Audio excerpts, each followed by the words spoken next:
up, y'all? Kofi Kingston here, and I would love to have a drink with Wrestling on the Rocks, depending on what that drink is, preferably non-alcoholic, you know? How's it going? Celtic Warrior Shaman. Soda. I would love to have a drink with Wrestling on the Rocks. Maple syrup. Fella. I would never have a drink with Wrestling on the Rocks.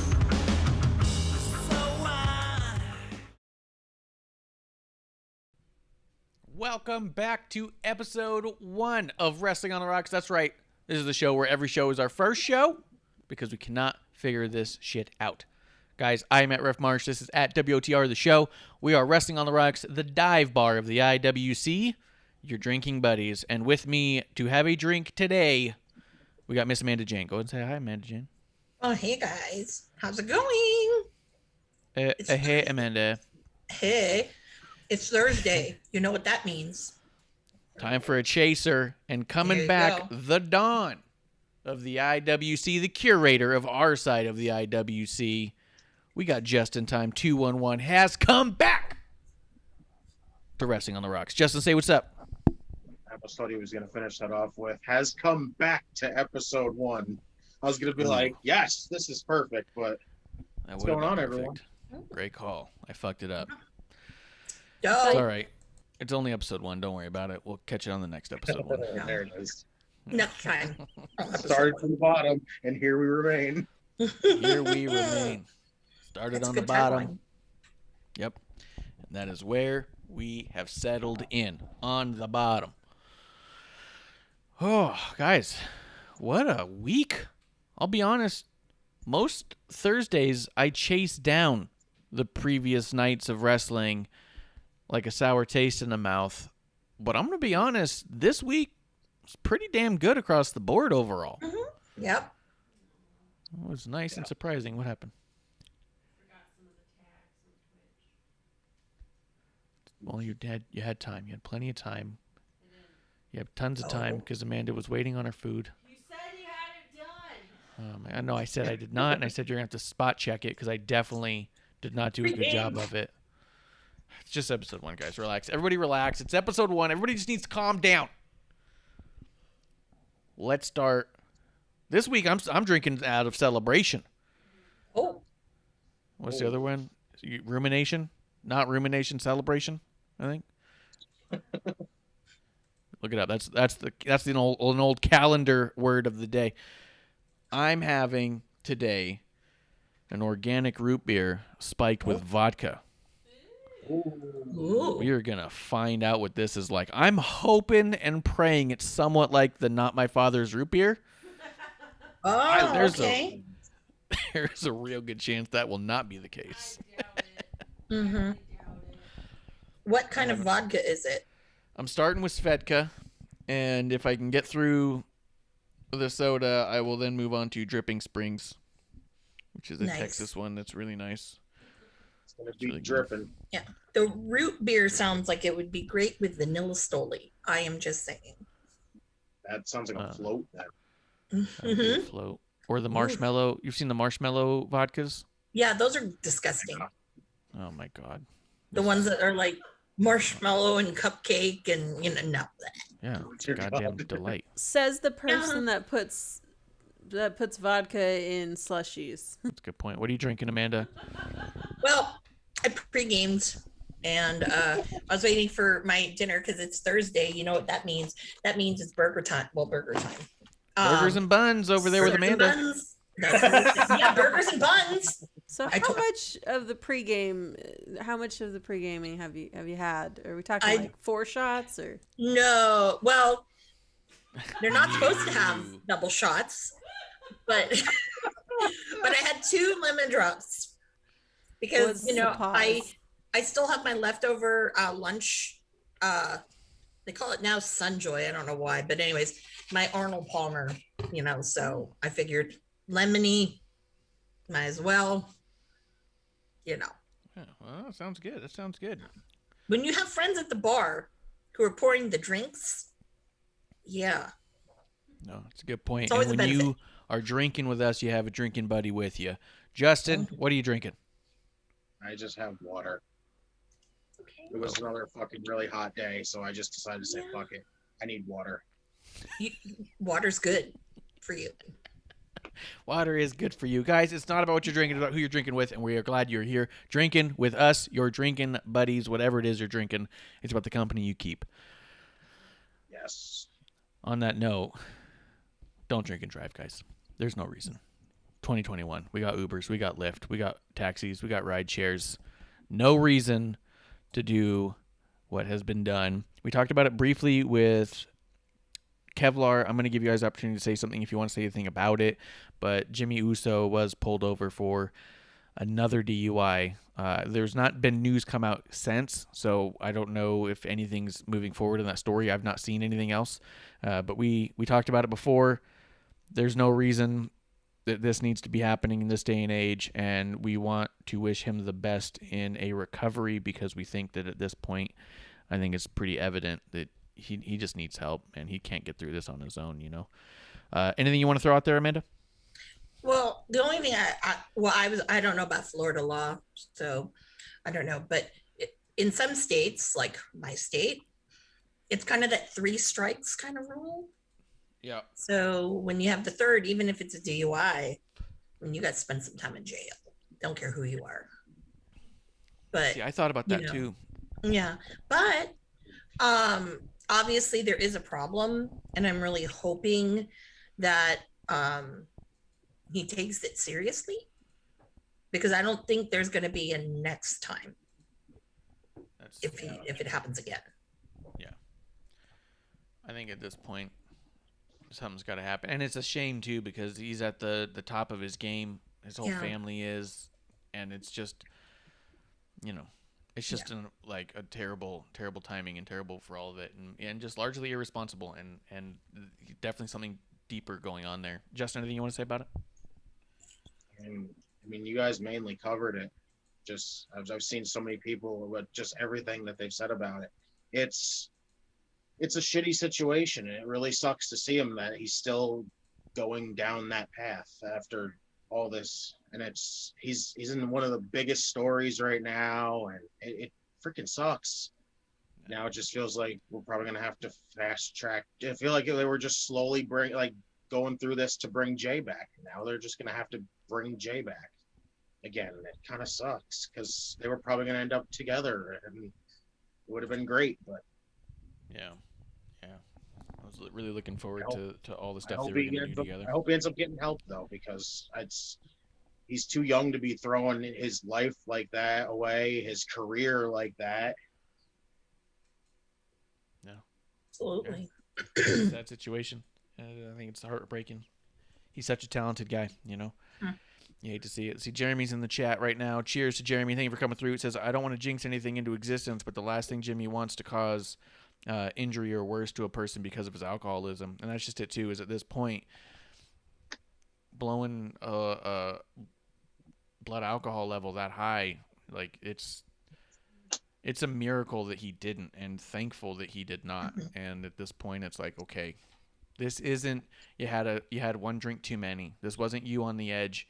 This wasn't you checking your phone as you had a beer earlier in the night. This was you were deep in it, and you were drinking something away. And that's what I'm saying, that it's just a much deeper, darker thing, clearly. So we wish him the best. Go ahead.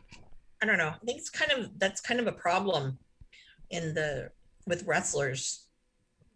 Obviously, you don't hear a lot about like the 80s and all the drugs and everything, but with alcohol, there's so many wrestlers that I can just name a shitload of them that are all, they drink very, very heavily and do stupid shit.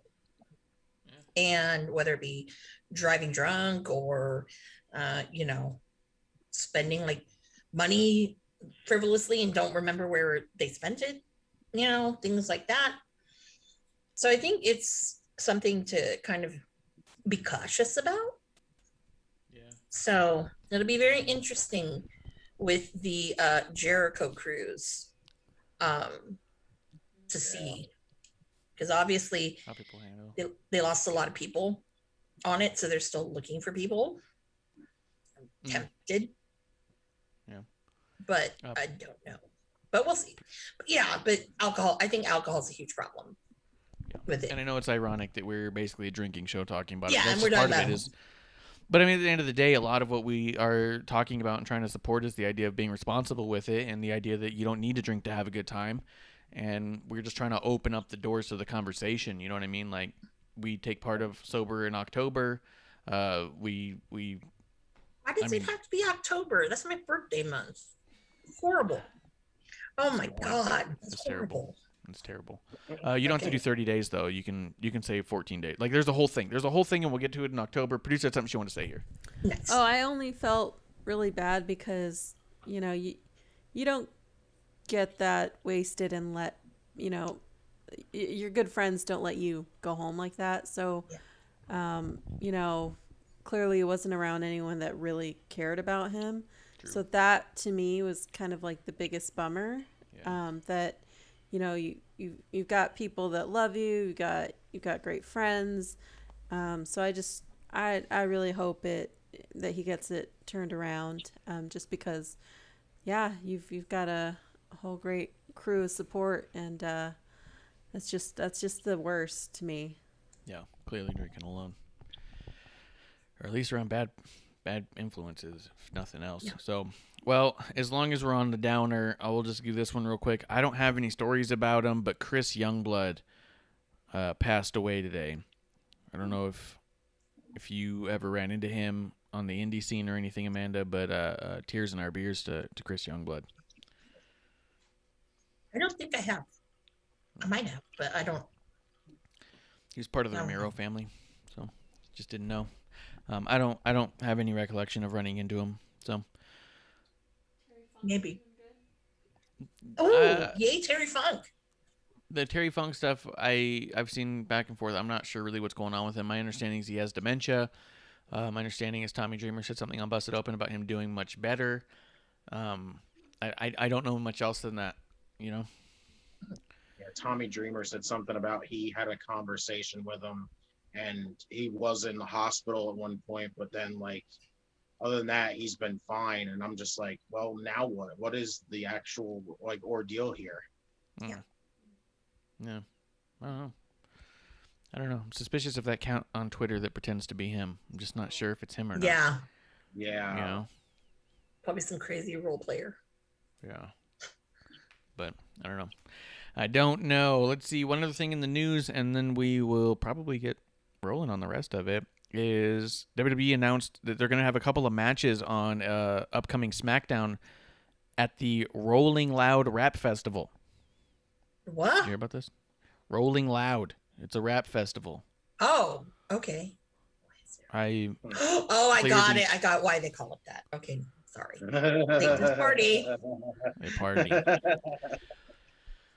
But yeah, they're going to do part of the SmackDown. They're going to do a couple of matches, like 2 or 3 matches, something like that, from that rap festival, which I think is pretty crazy and weird and awesome. Like, you're going to have a fresh, excited crowd to be there. Like, I've been to music festivals before, and I don't think it matters where you go in any of those music festivals. Everybody there is excited to be there, happy to see whatever they're seeing, and totally into it. I think it's going to be kind of cool to see a couple matches with just a shitload of rap fans hanging out. I wonder what matches they're going to put on, to be honest. I was going to say, is Bad Bunny going to come back? That would be so cool. Or are we going to see another Snoop Dogg appearance? Didn't Little Bow Wow, didn't he try to wrestle or wanted to wrestle? That's true. He was supposedly training with Rikishi. Yep. Mm-hmm. The guys from Heels, Pops, and Chair Shots did an interview with him, and it was really good. So a lot of people were on him about him, like, is he actually a wrestling fan or everything? And he went in depth about how he actually is a wrestling fan and all that. And I was like, wow, that's pretty fucking cool, actually. He didn't just say he liked Stone Cold one time? No, he went all in depth with them and everything. Wow. I'm getting a little annoyed at the commercials they have for the Olympics and stuff, where they're all like, I love wrestling. Stone Cold's my guy. And you're like, you haven't watched wrestling in 30 years, man. You know what I mean? Like, yeah. Didn't even say like The Rock or something, because you would think that NBC, Peacock, Universal, yeah, Fast and the Furious series weird. You'd think anyway. you'd say even John Cena. The idea that all of these different celebrities are always being touted as like wrestling fans, and they always say they like The Rock and Stone Cold is like, okay, that doesn't tell me you've watched anything in the last 15 to 20 years. Yeah. And even if you said The Rock, he was around after Stone Cold. Stone Cold left before The Rock was done, so it still would be newer. Like, it's just one of those things where it's like, yeah, I get it. Everyone liked Stone Cold, even if you didn't watch wrestling. That's why it's just annoying to me. That's a sidebar that is probably not needed, but But if someone were to tell me, like, some celebrity came up to me and says, you know who I really like in wrestling, I'd say who, and they said like old Mansoor, they said like Nick Gage, I'd be all, yeah, yeah, you watch that, Yo, if they said even like if they said Becky Lynch. Really? You know what I mean? Because there's no, and I'm saying if they did, I'd be all like, oh shit. Because the thing is Becky Lynch is all over Hollywood and stuff. True. It's not that big of a stretch to say that they ran into her and be like, oh yeah, there's a wrestler I know. Even just say Becky, man. It's Come on. the real world. Amanda, stop it. And all the Get real. challenges. Get your head out of your ass. Hey, that No one kid likes had The a Miz. dream and it came true.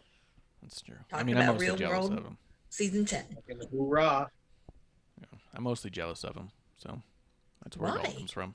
Yeah, his house is insanely huge. His What do you mean? mansion. What do you mean, Well, why am I duh, jealous that's of what the Miz? Marmiz, or whatever they call it. I don't Oh, know. that's true. Marmiz. Marmiz. Yeah, no. Of course I'd be jealous of Miz. He's exactly like you said. He was just some drunk college kid who just wanted to be a wrestler. And then he did it for 15 years so far. Yep. He Of course. went on the I have every Indies. reason to be jealous. Yeah. He was on the Indies out in California, trained out here, and yeah. Yeah. Hats off to you. It's up to you, young Miz. But that's true if they said they liked Miz even. All right. Well, I'm glad you guys are here. I'm glad you're hanging out. Real quick, before we get into AEW, which I actually watched a lot of. I am least- shocked. I am shocked. It at least felt like a lot. When I go through here and look at the bit by bit, I don't know that I watched as much as I thought I did, but it felt like I watched a lot of it, which is pretty good. It's pretty good. I do want to shout out real quick New Wave Coffee, newwave.co, NOOWAVE.co. New Wave Coffee, Flow State Coffee, our sponsor for the show today yet again because we're buzzworthy.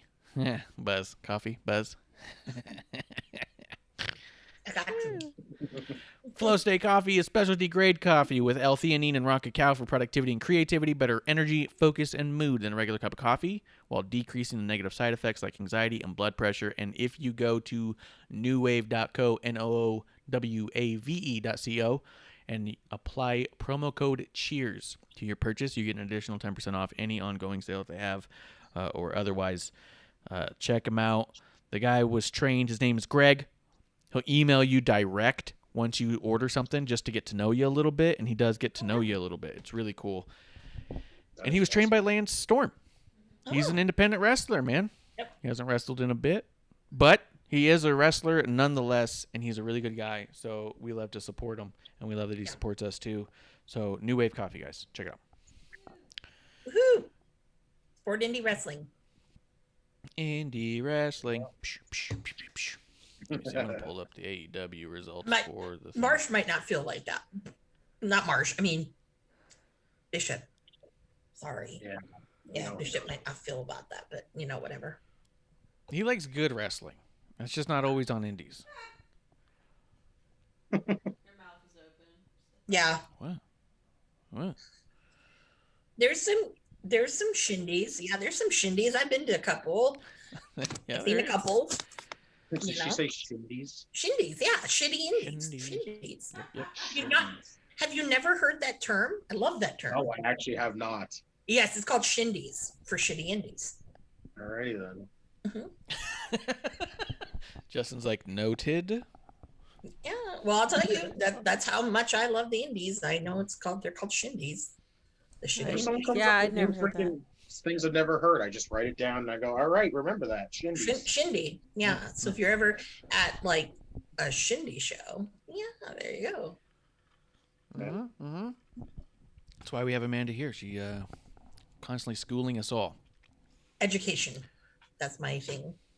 And pre-gaming right now. So last couple of weeks. But that will end very soon. I just like the education is my thing. I'm basically Dean Douglas. But well, let's get into it. Let's talk about AEW, guys. I watched the opening match, which was QT Marshall against up-and-comer young Cody Rhodes. Oh. Why? In a South Beach strap match. What intrigued you to watch that match? All matches. I think they're both good wrestlers. And I was intrigued by the idea of a strap match because, I mean, here's the deal. When I think about it, one of my favorite strap matches, probably my favorite strap match of all time, is Savio Vega versus Stone Cold Steve Austin in Your House, where $1 Million Man was basically he was the stipulation. If Stone Cold lost, $1 Million Man would retire and disappear, and it is his exit to WCW. But I think about that match, and I've seen it a number of times, and it still holds up, and it's one of the great strap matches where the stipulation is that you have to hit all 4 top turnbuckles, and they told an amazing story with it. What I didn't take into consideration is I haven't really liked a strap match since. and certainly not with that stipulation in general. Like the strap matches I have, like I did enjoy Daniel Bryan and Fiend strap match. I thought they did a good job there, but that wasn't the stip, wasn't the turnbuckles. Also, Dexter Lumis and Cameron Grimes had a good strap match, and I don't recall that being the stipulation with the turnbuckles. No, I don't think it was. But watching this reminded me that there's not very many good strap matches with the turnbuckle stipulation. No. I would, so personally, I wouldn't say it was a bad match.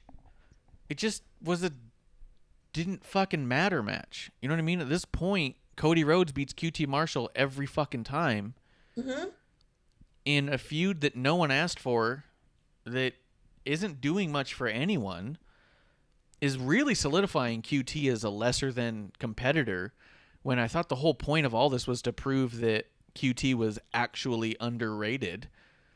This goes, no, he's right where he ought to be, barely showing up and mostly on YouTube. And that felt kind of unfortunate to me because I thought this might be the win for QT, not because I thought he would win, but because I thought that might actually do something positive for him, and I don't understand what else is happening here other than QT just getting beat up for a while for Cody's sake, so Cody doesn't beat up someone they actually think might be a star. Like, that's what it feels like, and that sucks. That they're just kind of sacrificing QT as this, like, well, we know he's never going to get over, so we might as well just crush him into dust. I thought maybe they wouldn't do that, but lo and behold, not only did they do that, Cody also no-sold the strap for a while because QT apparently can't even make leather hurt. So, Jeremy is in the chat saying QT Marshall has to be the least convincing feud out of every one of Cody's feuds. Not for 1 minute did I think QT would ever beat Cody. I mean, in defense of the storyline, Cody mostly at this point has fought indie wrestlers who never showed up before or since. So that's kind of his thing, is to pick on people he knows he can beat and stay somewhere in the middle. Amanda, like I said, I didn't hate the match. It just was kind of a static match that didn't have to happen with a story that nobody cares about. What did you think about the match? Well, I'm really tired of this QT Marshall and Cody thing. It you know, because you haven't been watching, so it's a little bit more fresh. But for me, I'm like, come on, again? Seriously? There's a couple of other matches too that I'm like, really, again? See, Seriously? and I mentioned that to somebody because I told somebody who was telling me they were so sick and tired of some of the stuff I was watching because I was in a group chat, and I was like, to be honest, I barely have been watching it all for the last couple months. I'm kind of okay with what I'm seeing here. Like, this isn't a bother. Well, I will say that it was better than some of the other ones, but is it really necessary anymore? You know, totally get I'd rather see more of the Nightmare Family and whatever they call his, what is it, the Factory, I think it is. Yeah, I'd rather see those guys mix it up than Cody and QT at this point. Good point. So That's a good point. Justin, before I go to you, I'm going to read a couple of quotes from the commentary during this. Jim Ross said, "This is a must-win for QT Marshall," and I think he was right. They said at the beginning of this match, and this was to me pretty telling right away. He goes, they say, "This is more about the story and less about being the master of the strap," which I thought was a weird sentence to begin with. But secondly, how fucking pandering do you have to be to say this match is about the story, guys? That tells me you told a great job of the story going into it. JR said, I think it was during this match, he called Excalibur Mark. And I don't know if that's because Excalibur's name is Mark or because JR was calling him a Mark. And either way, I laughed. Because JR said, "Well, I'm sorry, Mark," to Excalibur. And I was like, whoa. Man. JR was Also on one yesterday. I love JR. He was my favorite Yeah. part. I did put, this was a note I wrote during this. Commentary keeps disagreeing with each other and trying to make sense of this because they kept trying to say what was happening and why, but then they'd be like, no, I think it's this. And then the other person commentary is like, I'm pretty sure the story is this. And the other person's all like, but this is what you ought to be paying attention to. And I was like, they don't know what they're watching and why. No. It was so clear during the commentary. Yeah. How are they not all on the same page at least? Yeah. That, That's the who other knows? Yeah, right. And then two other notes real quick. In the group chat I was in said this quote, "Cody is the best heel in the business." At the same time that I overheard on the on the TV, the crowd chanting "QT sucks." So I was like, who is the heel here in that regard, right? Because here's AEW fans saying Cody is such a good heel, but the crowd hates QT. Justin, I know that was a lot there. What do you think of this match? I fucking hated it. They did the whole stipulation just so screwy. They had no way to even tell you about like a reset. Because every time it was, they tapped three corners and then somebody stopped and then they redid it all over again. And I'm like, so what was the fucking reset then? Yeah. It was so fucking confusing, and I'm not for Cody feuds. Cody is all about, just seems like going out there and putting himself over because he ain't got enough. He can't go for that world title. So it's just, what do I do at this point? It's every feud to just put Cody on TV, get Cody attention. And it's all a waste. Every one of it. Every fucking feud he's had so far has been a waste. Is Cody starting to feel like a mascot to anyone else? Has been. Yeah. Has been. Yes. What does Charlotte have to do with anything? Or you just thinking in general, the getting yourself over type of deal? Yeah, but the thing is Charlotte goes for titles. The idea that Cody is not allowed to go for a title, it feels a lot to me like Cody has just become the mascot of AEW. Yes. Like, he's got to be bigger than the company in some way, which is a little weird. Jeremy does say, it felt like this opened because AEW knows Cody is an easy way to pop their crowd. I mean, yes, but I also feel like Cody opens because he actually is going to be doing EVP work in the back during the show. He's talked about it before that he likes to open so he can be producing the show in the back. And I think part of it is also Cody wanted the first big pop to himself. Probably. That would not surprise me. That or well, no, there's no like I don't want to say holiday, but there's no July doesn't have anything, so there's no limited edition shirt for him to hawk. It's 4th That of he July. shouldn't. He's the American Nightmare. Like, it's the perfect month for him to hawk shit. But he didn't. You know? He comes You out know. with Give him his, that. he comes out with his patriotic version of his theme music now. Oh, looking like he's like he just saw Hamilton for the Yeah. fourth time on Disney Plus. Yeah. One of his outfits looked like that. I'm like, no, dude. That's true. Jeremy says in the chat, if you guys want to join the chat and derail the show and be a part of it, Jeremy Stevens doing it right now. Twitch.tv/Wrestling on the Rocks, where you do that. Says QT didn't even get his own entrance. He was sitting in the ring already waiting for Cody. Yeah, there was Yeah, people there was- on Twitter literally saying he was in the ring already. That's so funny. Yeah. And I was like, Because they were taping, they were even taping elevation before the show. Well, then, I mean, good on them that keep the crowd hot. Because at the same time, like, how much stuff did they get before the show even started? And then they stayed pretty lively throughout the show, so far as I could tell when I was paying attention. Yeah. But so I guess the consensus is that this kind of doesn't need to be happening at this point. Like I said, I didn't hate the match though. I thought it was okay. Just there was stuff in there where I was like, okay, well, this really just shits all over QT. But I like Cody overall, so it's kind of like, for me.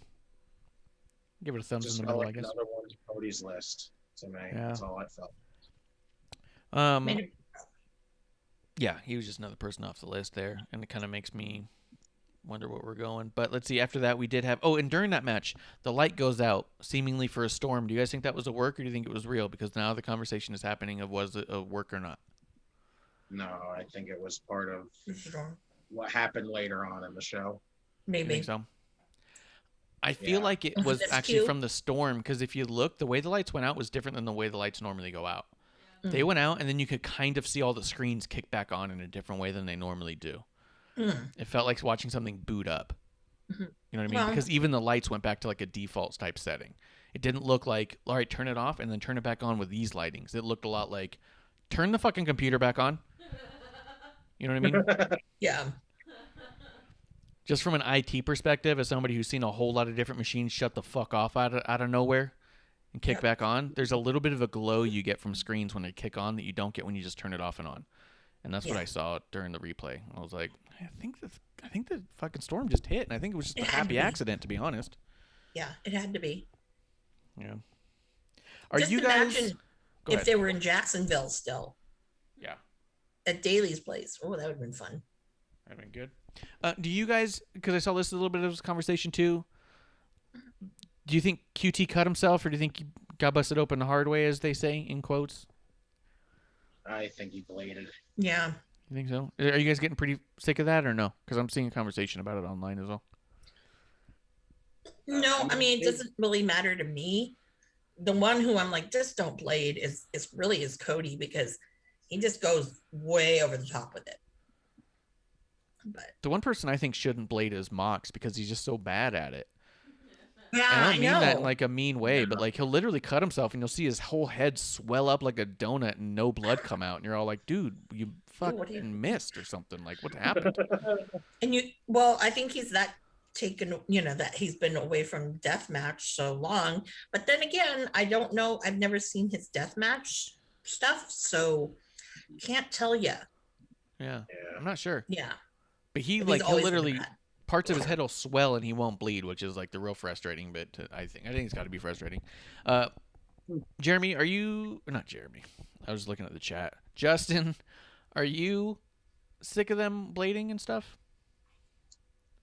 Not really. As long as I hope we never have an Eddie Guerrero moment with them blading. I hope we never do. 'Cause Well, we if did one with of them Dustin. cuts that deep, oh god, yeah, that was. But since then, you're right. Yeah, I hope we never have a moment like that. Like, I really have no problem with it, because some of the feuds could use the blood, could use the color. But like I said, as long as we never have a moment like that with one of these guys in AEW, Mhm. thank God. Well, look at Arquette with Gage Yeah. stabbed, and when he got stabbed in the neck with the light tube, hit an artery. That was bad. Yeah. No, 100%. But I was just wondering, because I've seen a lot of people talking about it, and I think that to me, because I watch so rarely at this point, I wasn't really bothered or fazed by it. It didn't make me excited for the match. I wasn't like, oh, now the drama's really going. Mhm. It was just all like, oh, okay, he's bleeding a little. And I was just fine with it. I was kind of indifferent almost.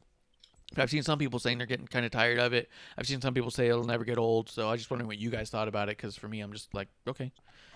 Yeah, it doesn't really bother me. Yeah. It's all good.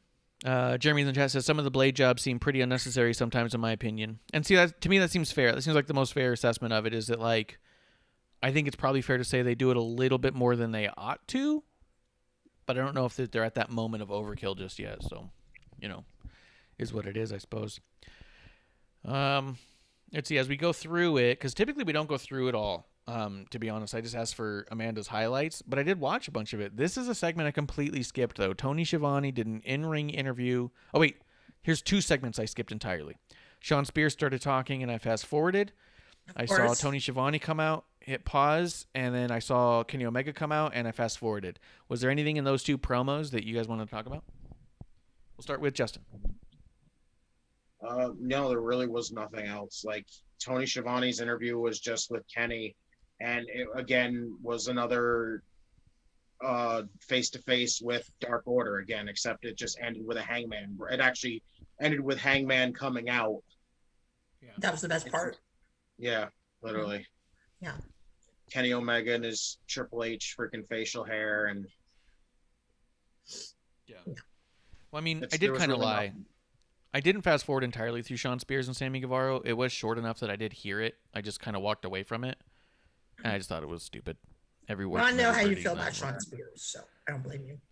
Yeah, I wasn't don't blame me. impressed, and I wasn't impressed by Sammy Guevara either, to be honest, in that spot. And I did notice when Sammy Guevara throws the chair, Sean Spears puts his hand up, like clear as day, well before the chair hits. Like he puts his hand up, and then the chair comes in screen, and then he jumps down, and I was all like, so he had his hand up long enough to know that it was coming, but didn't try to avoid it. Looked kind of stupid. So it was the opposite. So pretty much it was the opposite of the freaking thing at the beginning of the show, I think a couple weeks ago, where Marvez had the interview with Sammy as he was in the parking lot, and he clearly saw Sean Spears, but didn't tell him. He didn't tell Sammy at all, and I immediately, the first thing I said was, "Oh look, Alex Marvez turned heel." Yeah. 'Cause he clearly saw Sean Spears right there, but didn't give Sammy the heads up for nothing. Mm-hmm. Yeah, 100%. Amanda, anything you want to say about the Spears or Omega spots? You know, the only really thing with the Omega thing, because you know me, it's been getting. I'm like, can we have some kind of resolution? I mean, that's the hard part about them only doing 4 pay-per-views a year. But you know, you have all these other little shows, yes. But a lot of these things are dragging on way too long. Like the whole thing with Don Callis and Kenny, that's dragging along more than it should. And having, you know, Hangman and Kenny face each other, it's been a long time coming. Everyone knew it was going to happen. But it's like, why do you have to drag it on and on with other bullshit when you have enough people on your roster to keep things fresh?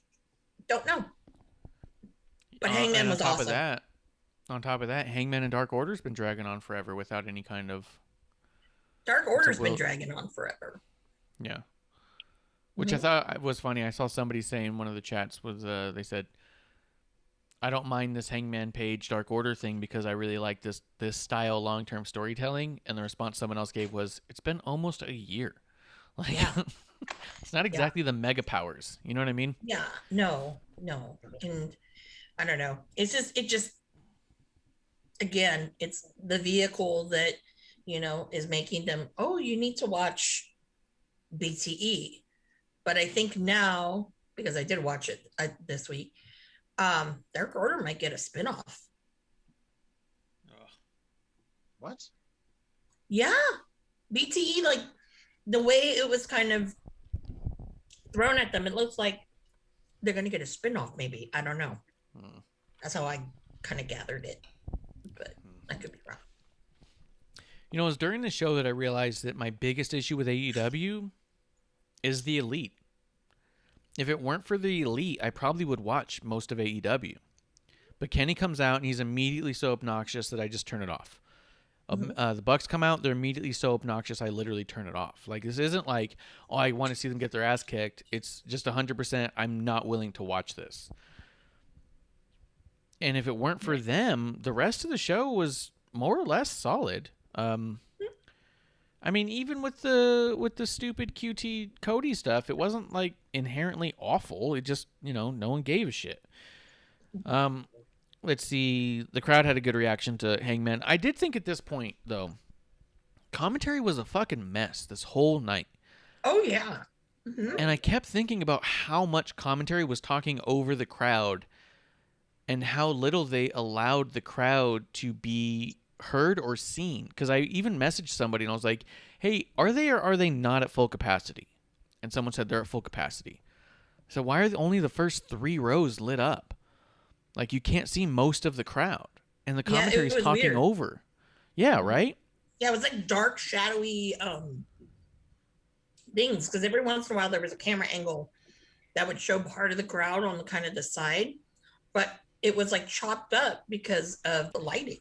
And I thought that was really weird. Because I was like, oh, they couldn't sell, so they're hiding like WWE does. But I thought that was possible, that they just couldn't sell and they just didn't tape off areas. Because at least with WWE, what they'll do is they'll push all the crowd to one side. mm-hmm. So that way they have at least the whole side looking full. Yeah. But Or the hard cam. Face the hard cam. Yeah. exactly. I've been to a WWE show where we were all on one side and we looked and we're like, dude, the whole other half of this building is empty. Like, Yeah. I kind of just sit front row over there, you know? Mhm. But yeah, I was thinking that. I was wondering if maybe they didn't sell as much as they had anticipated and that's why the lighting was bad. But because I thought, hey, you guys are doing something that no one else is doing right now. You have a full capacity crowd Yeah. and you're saying it's a sellout. Show all the people. That's an exciting thing to see. No sport is doing that right now.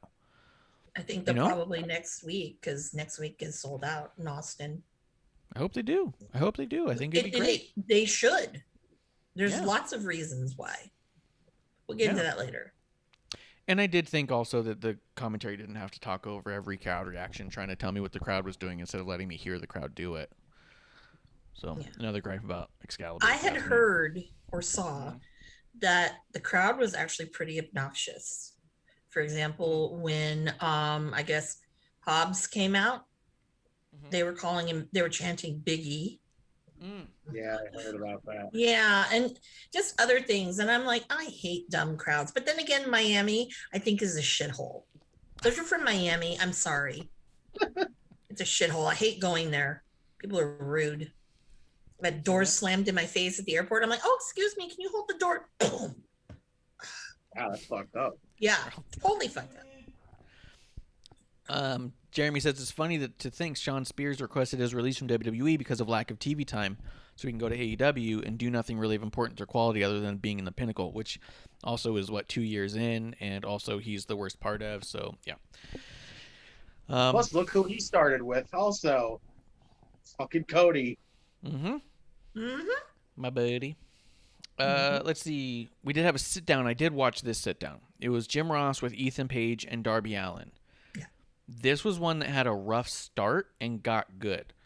Yeah. If you notice in the beginning, Jim Ross is all like, you guys are talking about ending each other's career, and that makes me uncomfortable. What is it taken for you guys to get this level of violent? And then Ethan Page goes, what makes you think he doesn't deserve it? And Jim Ross is all like, yeah, I don't know why you think he deserves it is the problem. And then he's like, and Darby's all like, we've got a history. And then Jim Ross is all like, yeah, we don't know that history. Like, he was he like not watch dragging it out of Evolve? them. Which Evolve was part of like WWE for a while? Come on. But that's the point. Is he saying Yeah. what? Because he even said, our viewers, we haven't seen your history here on AEW. So explain why this is so heated. Like he was teeing it up for them over and over again. And it took like 3 or 4 times before Darby was finally like, here's why he's mad at me. And then Ethan's all like, fuck you, dude, you owe me everything. And then it started going back and forth, and it was all like, okay, here we go. Now it's a feud. But at first it was all like, man, JR is really struggling to get them to just answer the goddamn question. Why are you guys having a match at a high stipulation so early, right? Because it's going to be a coffin match, which is completely different from a casket match, because it would be a total ripoff and unoriginal if it was a casket match. But it's a coffin match, so it's 100% brand new, innovative, original idea. What's the difference between the two, then? The word coffin is my understanding. See, Darby Allin does a coffin drop, not a casket drop. So that's the important difference. Oh, God. But no, the other thing I thought was funny is someone I saw say, well, what's really nice is at least it really works with Darby's gimmick. I said, he's skater? The only reason it works with his gimmick is because they forced it in the last couple weeks. they've been having him show up in a coffin, which also looks like a piece of shit plywood thing. Mhm. But it was With just funny Sting to me also, dragging like, it. Nah. yeah, Sting's dragging it, but it was all like they've literally forced this coffin into existence. And then someone's like, well, it does work for his gimmick. And I was like, it was fucking shoehorned. I don't have a problem with the match, but it was definitely shoehorned.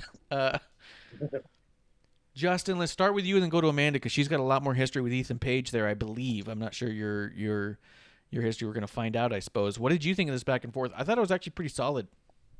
No, it was definitely pretty damn good. It was pretty good. I'll give them that. Again, they don't really give anybody else. They didn't really give anybody hasn't seen their past anything to really like go off of, and it really threw JR off because he was like, I'm trying to ask you guys what the point of this match, and it's just they weren't giving him anything, and then finally Darby's like, all right, I've had enough of it. This is why. Yeah. I get it. Yeah. Because oh shit. Oh shit.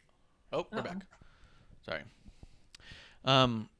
Yeah, I mean, my camera went off, but if you're listening, you have no idea. But it's back on. Yeah, I'll see is your picture. Well, I mean, you probably dropped me on the Zoom call, but we have me back on podcast, so.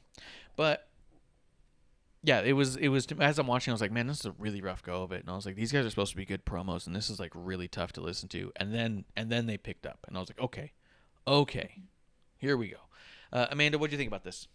Ethan Page. Well, I don't know why AEW as a whole, not just with this segment, but why they really kind of make their fans feel dumb. And this was a moment where I'm like, okay, obviously I don't think there's nobody on the AEW roster that I can think of that someone does not know. You know what I mean? Like an unknown who started there, right? So, people are gonna have history. I mean, we're reminded constantly right now about Matt Hardy and Christian. Was it 23 years? Blah blah blah. So yeah, I don't know. It does them a disservice to do that. But then again, I also think that JR, there's something wrong with him because the last couple of weeks he's been.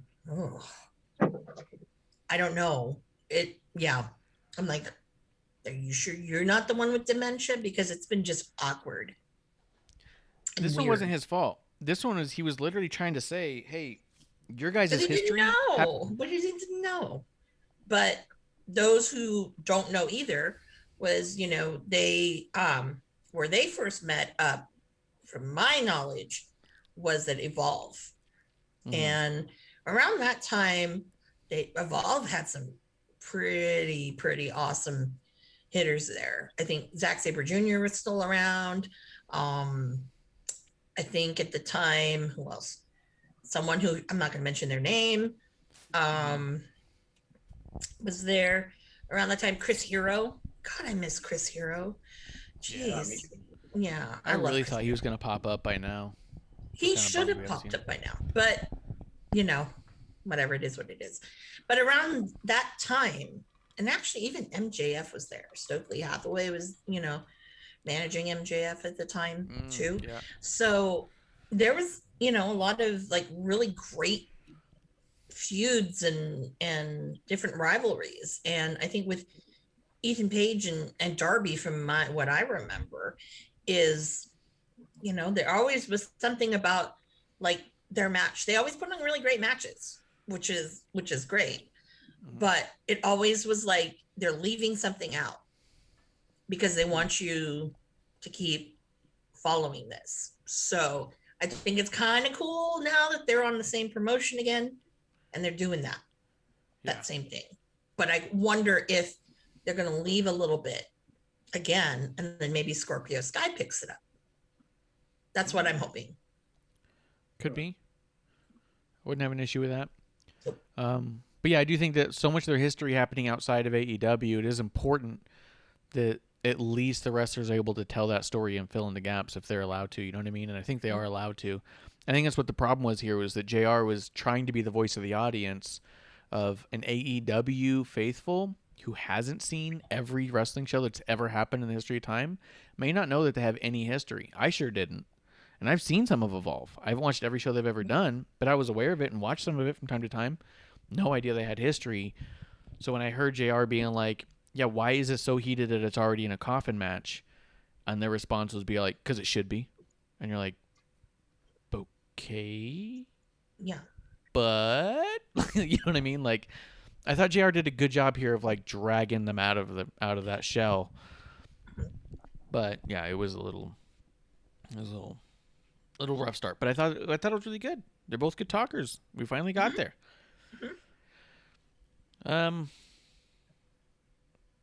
I do think that the only difference between a casket match and a coffin match is the name, though.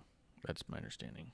But who knows? Because they don't really talk about the rules anyways, and it's not like the rules are going to matter. It's more like whose line is it anyways out there. Just don't botch the finish. Yeah. Oh, let's see. After get in the casket. Sleep. Oh, we got Don't some chatter tell happening me on it's Twitter. going I to can't see. explode, and it doesn't.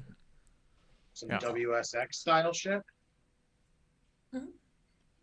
If you just click on Pretty the much. channel, I'll Or read it. the exploding barbed wire match.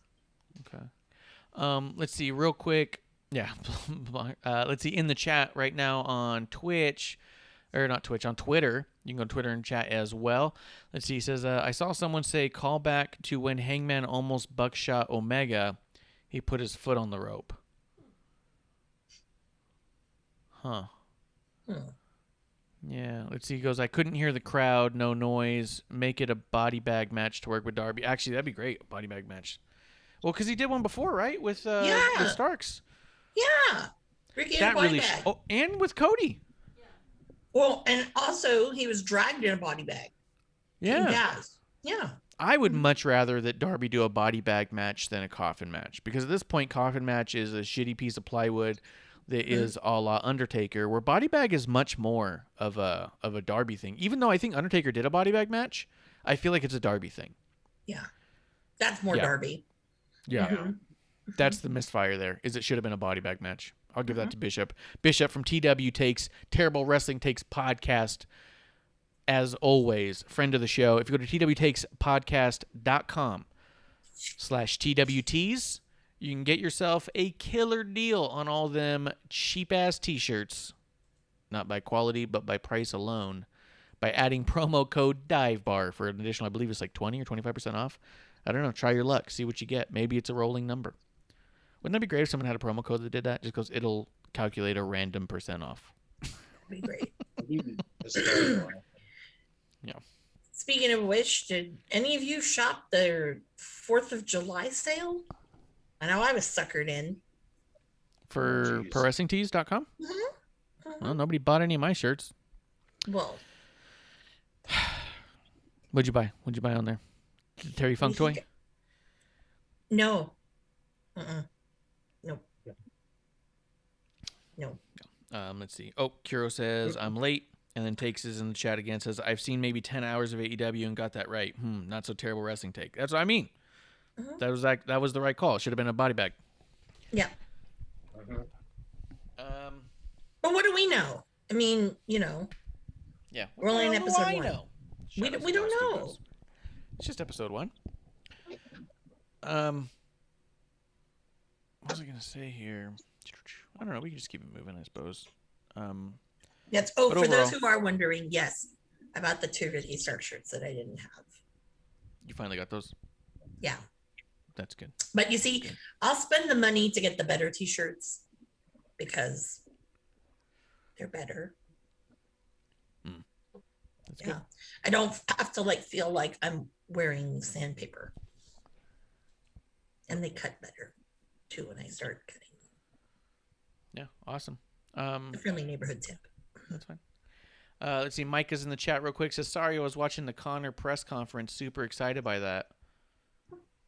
Oh, the Conor McGregor. Yeah. Yeah. I'm excited by that. I'm excited they got Becky Lynch to do a voiceover for the match coming up. Yeah, that's pretty cool. Oh. It's gonna be dope. I think we're gonna try and see that this weekend too. So,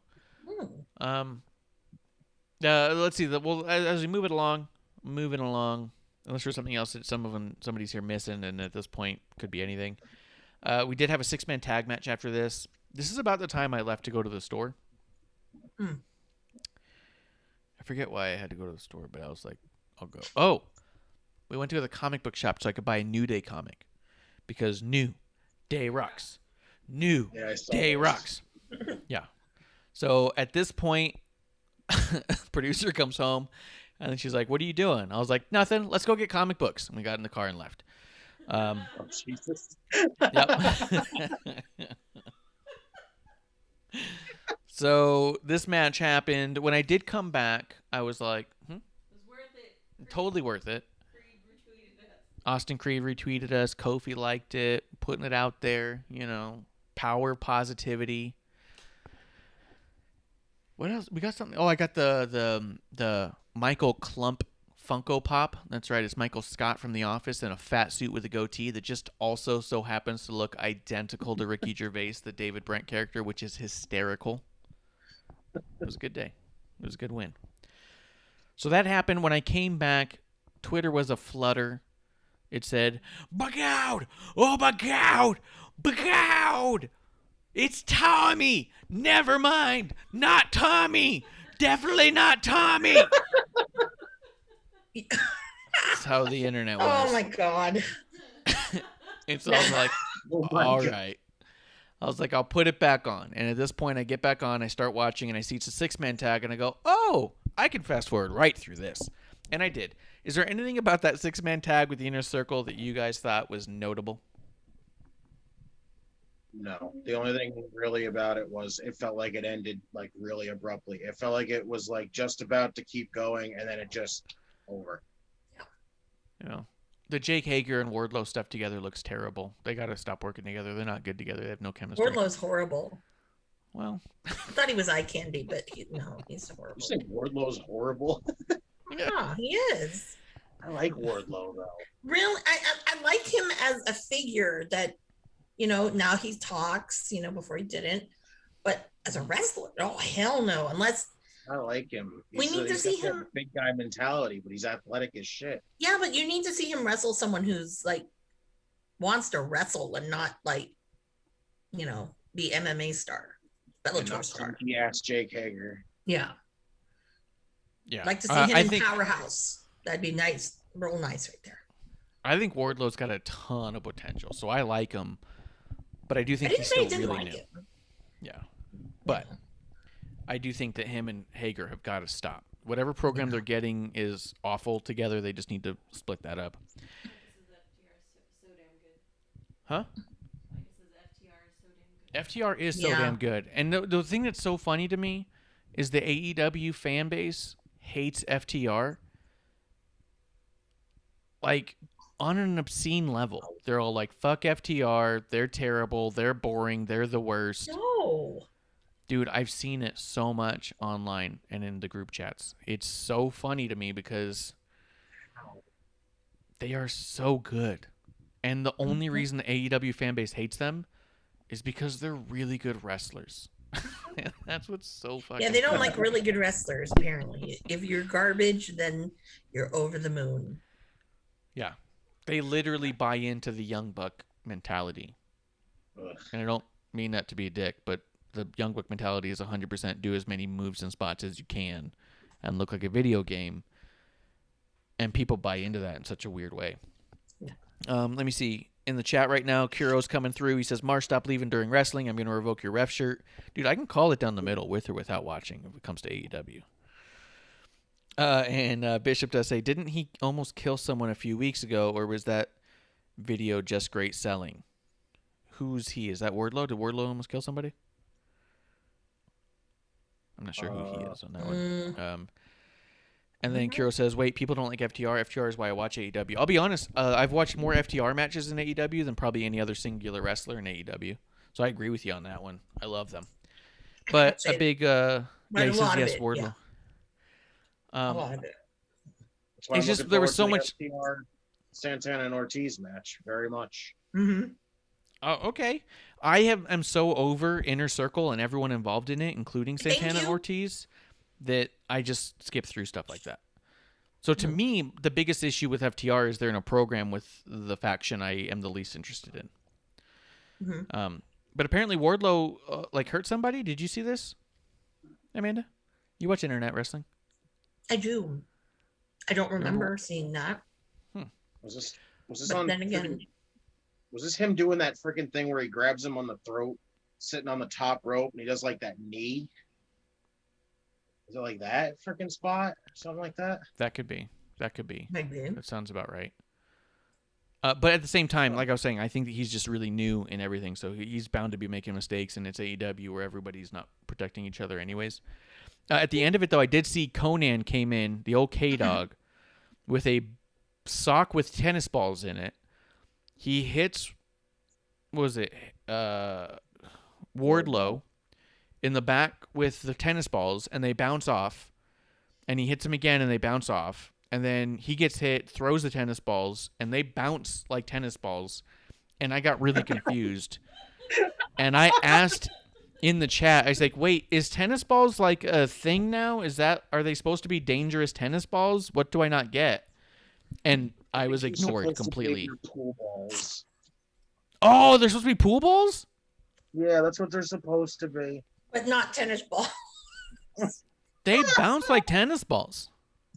Man, Tony Khan's got a lot of money and you can't buy the right props. What the hell? That's all I'm saying. Do not afford pool balls. Yeah.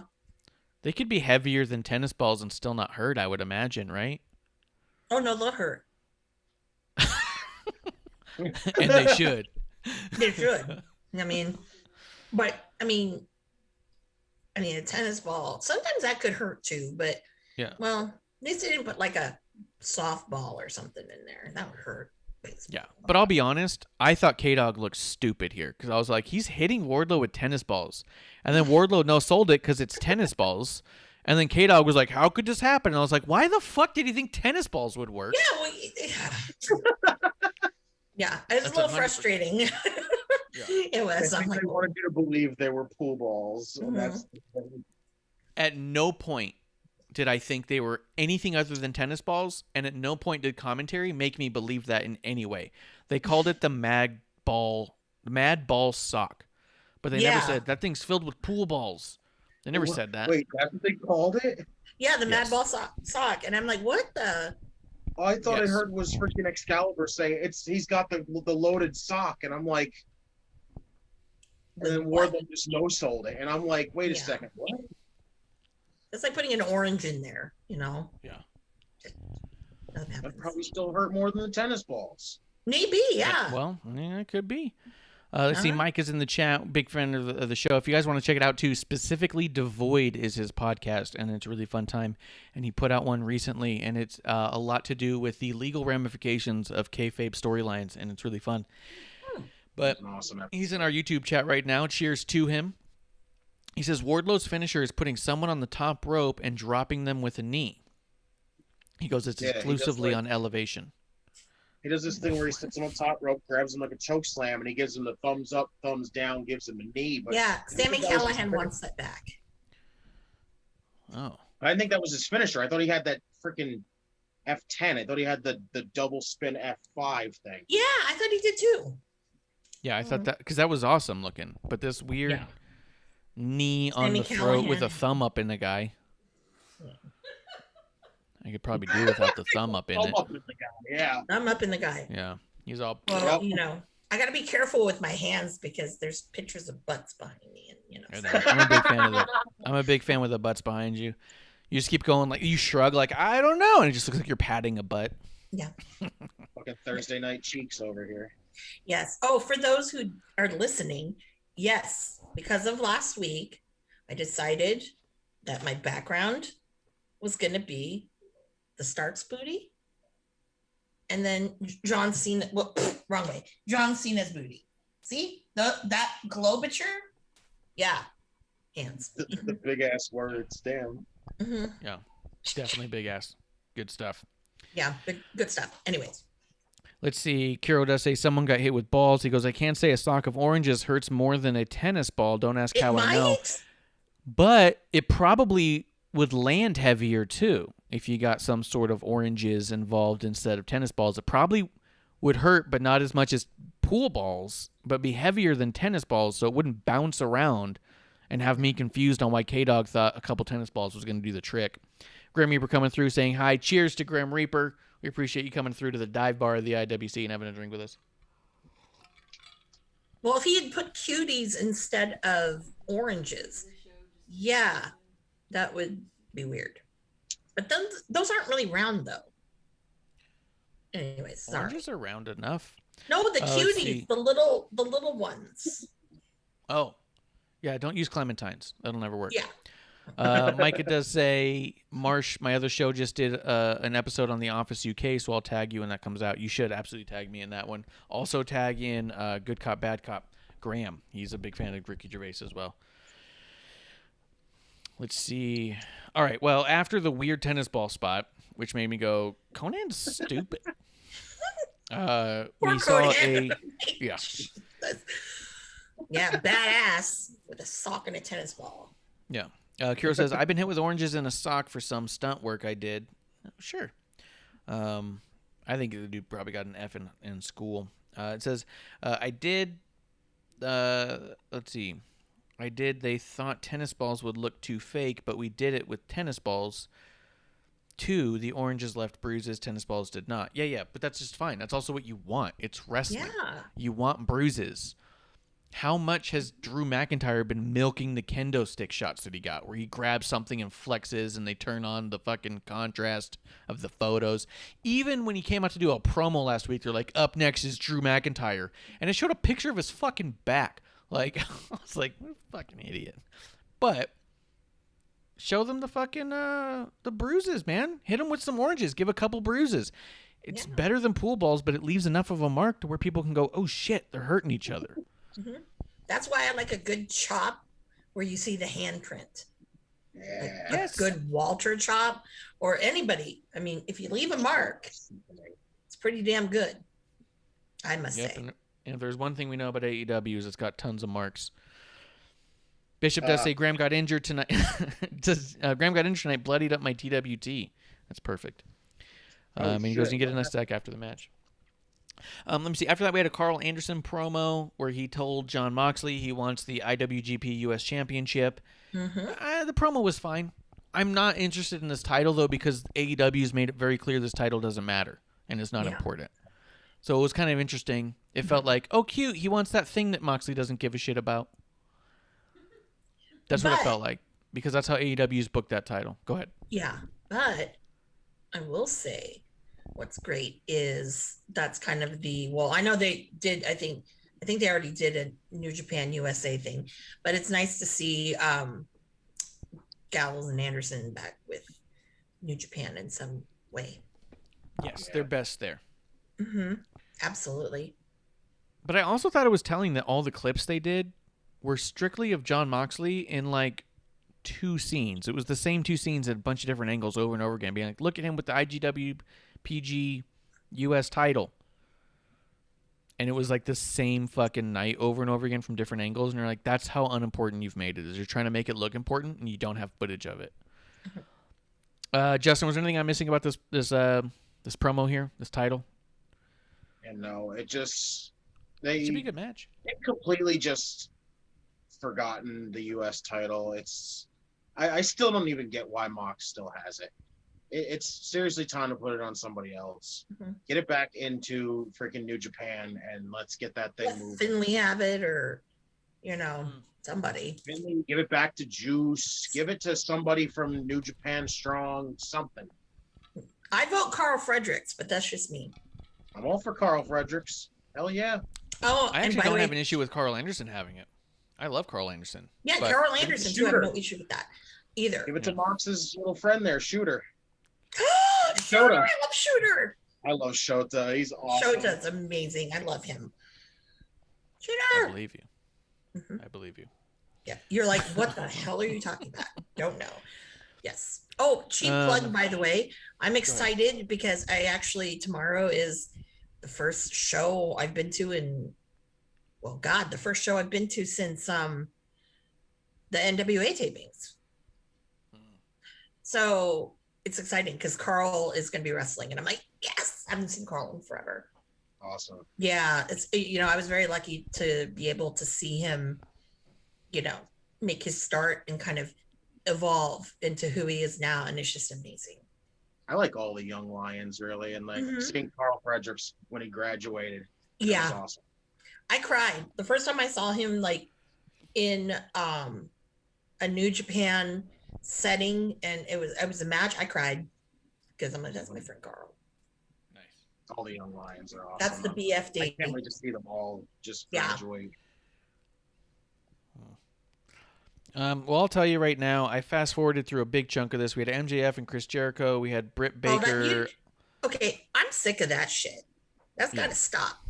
It's like bratty child, bitching to, I don't know, like a grandparent or something. I'm tired. I'm bored. Yeah. We need to do it again. No.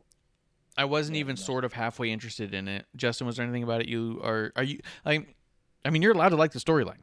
That's the whole point of this, is to talk about things we like and stuff. No, I'm even not for it. I'm over it. It's just I don't get why this is still going. Yeah.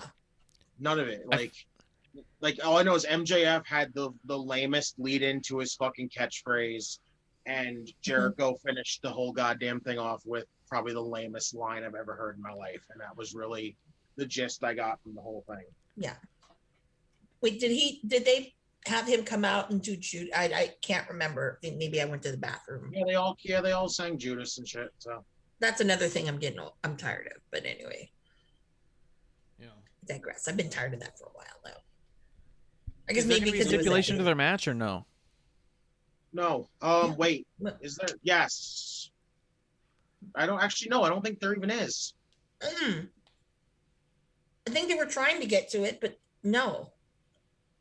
All I keep thinking is they're gonna do the whole Jericho's got to run through the whole Pinnacle by himself thing. Yeah. And Jericho says if he can't even beat MJF, it's all just to lead to a match to get, as MJF kept saying, the MJF rub, and that was the fucking most disgusting thing I ever heard in my life. Yeah, I know. I was like, sounds do terrible. not make that a normal thing for him. Yeah, but that also sounds awful. The idea of Chris Jericho just it was. running through all of the Pinnacle is terrible. Yeah. Like, what's the point? It was Sean Spears gets TV time. Hi. Jericho. let's see, The other thing Jeremy says- Jericho said if he can't beat this, he says he doesn't feel like he'll belong in AEW anymore. And I was like, all right, see you at SummerSlam then. Well, for one, but for two, it's like, obviously that means that he's going to get through it, and then it's like, well, what the fuck was all that about? To make sure He is Jericho going to looks get good? through it. Because It's who's awful. wrestling on the Jericho cruise? The That's AEW true, too. people. It's a good point. It's a good point. Let's see. Jeremy's in the chat. He says, I'd prefer if MJF didn't use the catchphrase, the MJF rub. He goes, Jericho has to beat all of the Pinnacle in different stipulation matches to get his match against MJF. Dude, that sounds so uninteresting. That's gonna That be sounds so abs- awful. Oh, God. Yeah. Let's see. Then Britt Baker had a terrible promo I skipped through most of. I don't get why people like her so much right now. All because of that one fucking match with Thunder Rosa. Fuck off with that shit. Yeah, Thunder Rosa is a star, and Britt Baker just happened to be the prettiest person on the roster, and that's what it feels like, and that's what sucks, because it shouldn't feel that way. That's 100% what it feels like. And I will say, Rebel really legitly did injure herself. If you saw the it wasn't even a cane or a crutch, what she was walking with, I'm like, oh, I feel for her. I fast forwarded through most of the Andrade match, but I will say, because I know that you want to talk about it, Amanda, Andrade came out in what I thought was the most awkward, weird-looking mask, and I didn't like it at all. I was like, what is like Evil Uno doing? I thought it was Evil Uno. I thought it was Evil Uno too. Mm-hmm. And then I was looking at it and I was like, this is really weird. And I was like, that mask doesn't even fit right. His hair's poking out the back. The neck looks weird. And he couldn't pull it off very well. Yeah. No, it was awful. Dying. He was sweating his brains out in that mask already. I was like, damn, why did you put that on? Yeah. Now, here's the deal. Amanda, if you pull up your computer real quick, if you look up Black Mask DC, like DC Comics, There's a comic book character named Black Mask who is a Batman villain who wears a black skull mask and a white pinstripe suit with black gloves. He was in cosplay. And if you look at the all it, and if you look at all the art, what the fuck? Yes, I do have mail. Yes, my mail thing is the AOL mail. Yes, I do. Don't judge. See, look, don't judge. Okay. Yeah. When you look at the drawings, and you even look at the, because what was it? Suicide Squad had Black Mask in it. When you look at all those masks and stuff look dope. His looked like a cheap, shitty Party City version of it, and I was exactly. Really, and there's one I'm looking at right now that's a figure. Yeah. And he's wearing like a white pinstripe suit. Get what you're trying to do, dude. Get it. The mask was just no, because I honestly I thought it was Evil Uno. I'm like, what the fuck is Evil Uno doing? Is he making fun of Andrade? What the hell with Vicky there? But then here's the deal: is at first I looked at it and I was like, this looks weird. I don't like it. I don't think it's very good. I hope he doesn't keep that forever. Then I found out it was cosplay, and I was like, that makes it worse. That makes it way worse. You're finally making your wrestling debut, and you're like, I want to be Batman. Get the fuck out of here. Just so tired of it. Nerds out there. Yeah. So he had a match with Matt Sydal, and I want to hear what you thought about it. I fast forwarded through it because I've seen a ton of great Andrade matches, to include many matches he had with Buddy Murphy and Rey Mysterio Jr. or Rey Mysterio, I should say. And so the idea of him wrestling Matt Sydal had no interest to me because I've seen all of Andrade's matches before. And as I fast forwarded, I saw him just do the same stuff he does in all his other matches. So it was just probably a good Andrade match. What did you think of it, Amanda? You know, I don't understand the hype of Andrade. And I will say this because, you know, the only WWE product I watch now is NXT and NXT UK when I remember to watch it. But yeah, I don't get the hype. Can someone clue me in on that? Because I'm like, no. I call him Mr. Charlotte, actually. That's Mr. Charlotte. Just trying to be Justin, what do you think of the match? I said it after the match ended. All I said was, I was like, oh wow, it literally was an Andrade match. It was all just for the people that haven't actually seen Andrade. There's your fucking first taste of it, and the people that the large majority of people that have seen him, it's just, oh well, you got Andrade, there you go. But after that, all I said was, it was just another Andrade match. There was nothing really. Yeah. I said he needs to pull some different stuff out for this to be different, and it was all the same stuff. It was all the meteor in the corner, the hammerlock DDT, it was all the generic stuff that you see Andrade do. There was nothing really special about it. But shout out to Vicky. I must say she's bringing the cougar thing back. That's fine. Although, if we go back in time, she would have had a perfect one. But, you know, I don't write this shit, so. I did think that this match was really long for a debut match for Andrade, and I did feel like at this point, it just makes Andrade become another member of the roster and not somebody who's shining. Yeah. Yeah. Because like you said, what makes this any different than any other Andrade match? And at the end of the day, when you ask what's the deal with Andrade, and I think that the hype for Andrade is tied in with the hate for WWE. People go, oh, he wasn't used right in WWE, therefore we love him here and he's being used right now. Strictly because it's not WWE, not because of what they're doing with him. And at the end of the day, the issue with Andrade wasn't his in-ring. Bell to bell, he's great. One of the best. Honestly, he does a fantastic job in there. However, outside of the bells, he does nothing that draws you into his character. He does nothing to connect to the fans, and he doesn't know how to portray anything other than I'm a good wrestler. And that's just not enough to make people care. Flat out. It's just not. Even Daniel Bryan, who arguably his gimmick is that he's such a great wrestler, has done an awful lot to make sure you care about him before he gets in there, being an underdog. Andrade's not even an underdog. And in the world of AEW, doing 2 flips for 1 moonsault, whatever. He's not doing anything over there that's special. You know what I mean? In AEW, they see a shitload of flips and lucha style so much, he doesn't stand out. The reason he stood out in NXT and even the WWE main roster was because there's not a lot of lucha style there. There just isn't. Almost all of AEW is lucha style, so I feel like he's going to get lost in the mix real fast. Well, if he had gone to ROH, same thing. Are you guys there? Same thing. He just tried to pull a Roosh. That's it. Yeah. He's just trying to be a carbon copy of Roosh, and it's not really anything impressive. It's like you're just trying to be you're the I can wrestle better than you're the Amanda, better version of Alberto tell me what you think about it. What about what? Oh, what? Think about what? Marsh? Yeah, did we lose him? Did we lose him?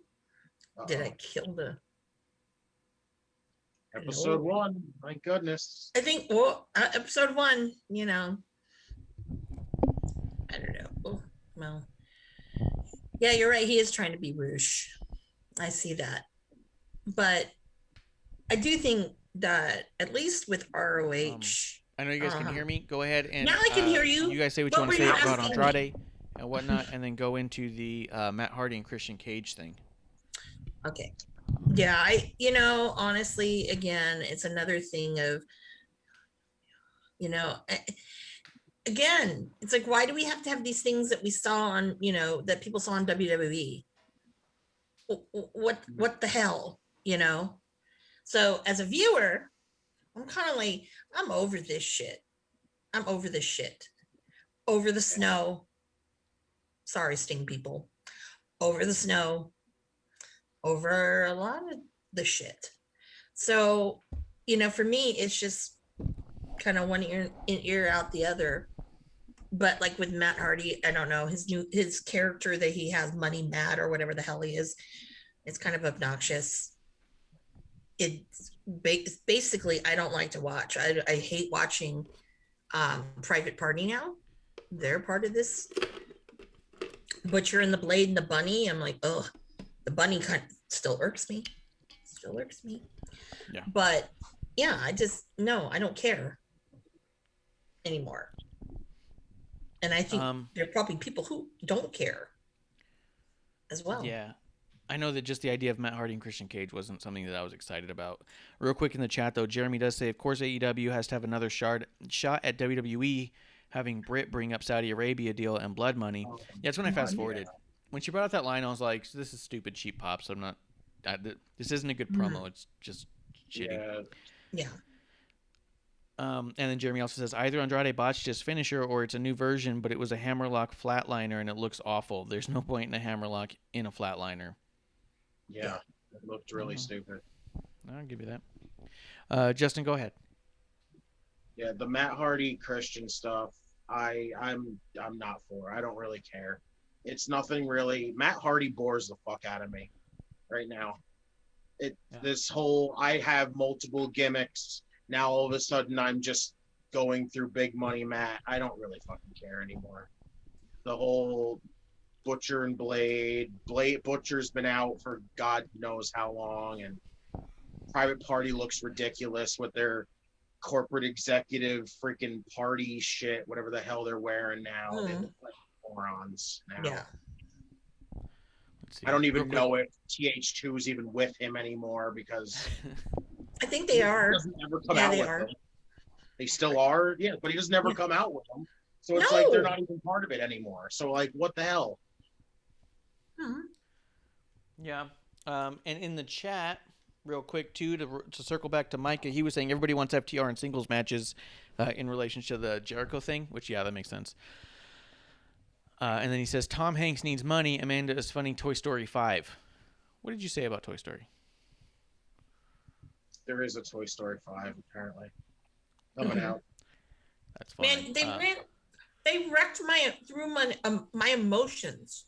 2 films in a row. I can't do it again. Yeah. What, with 3 and 4? You're not Yeah. gonna get me again. And then Micah it's says hard. episode 1 technical difficulties. Absolutely right. Mm-hmm. Let's see. But that does bring us to the big thing of the night. And then I kind of skipped the rest of the show, so we'll have to see what you guys thought about it when we move on. Tony Schiavone's interviewing Arn Anderson. He says almost nothing at all. The lights turn out, comes back on, and there's Tommy End. It's Tommy End. Wait, I'm being told it's not. Hold on. I wrestled him 15 years ago, and it was Tommy, but it's not Tommy now. Something's different. JR too with the freaking if Tommy End or whatever he's calling himself. I was like, oh god, the commentary is fucking awful.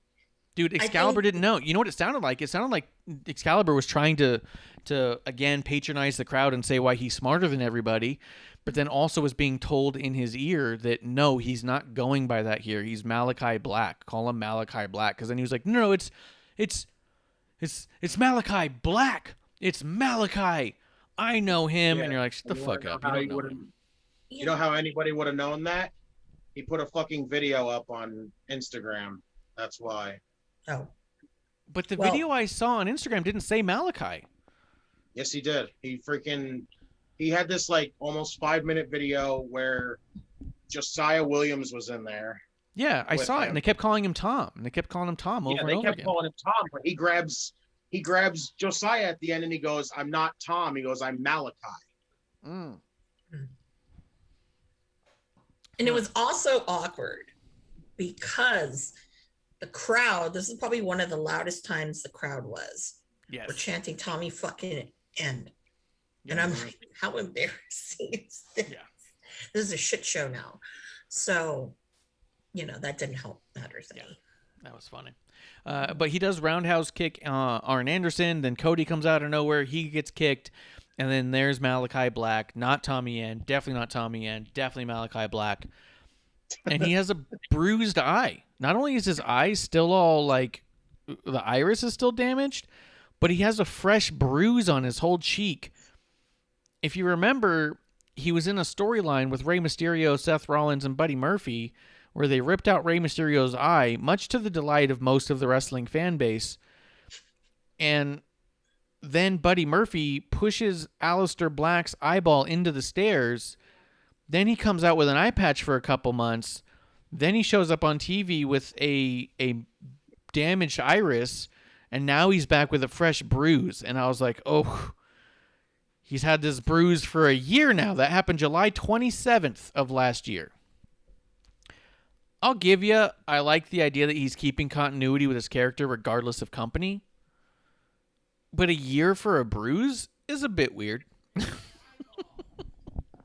even brought it up in the video, too. Yeah. Yes.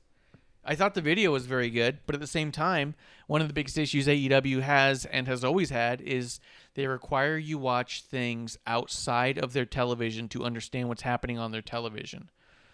They don't cover anything. Matter of fact, it was kind of dumb for Excalibur to say it's Malachi Black without saying. But secondly, didn't he? According to you, he said Malachi. Did he say Black at all?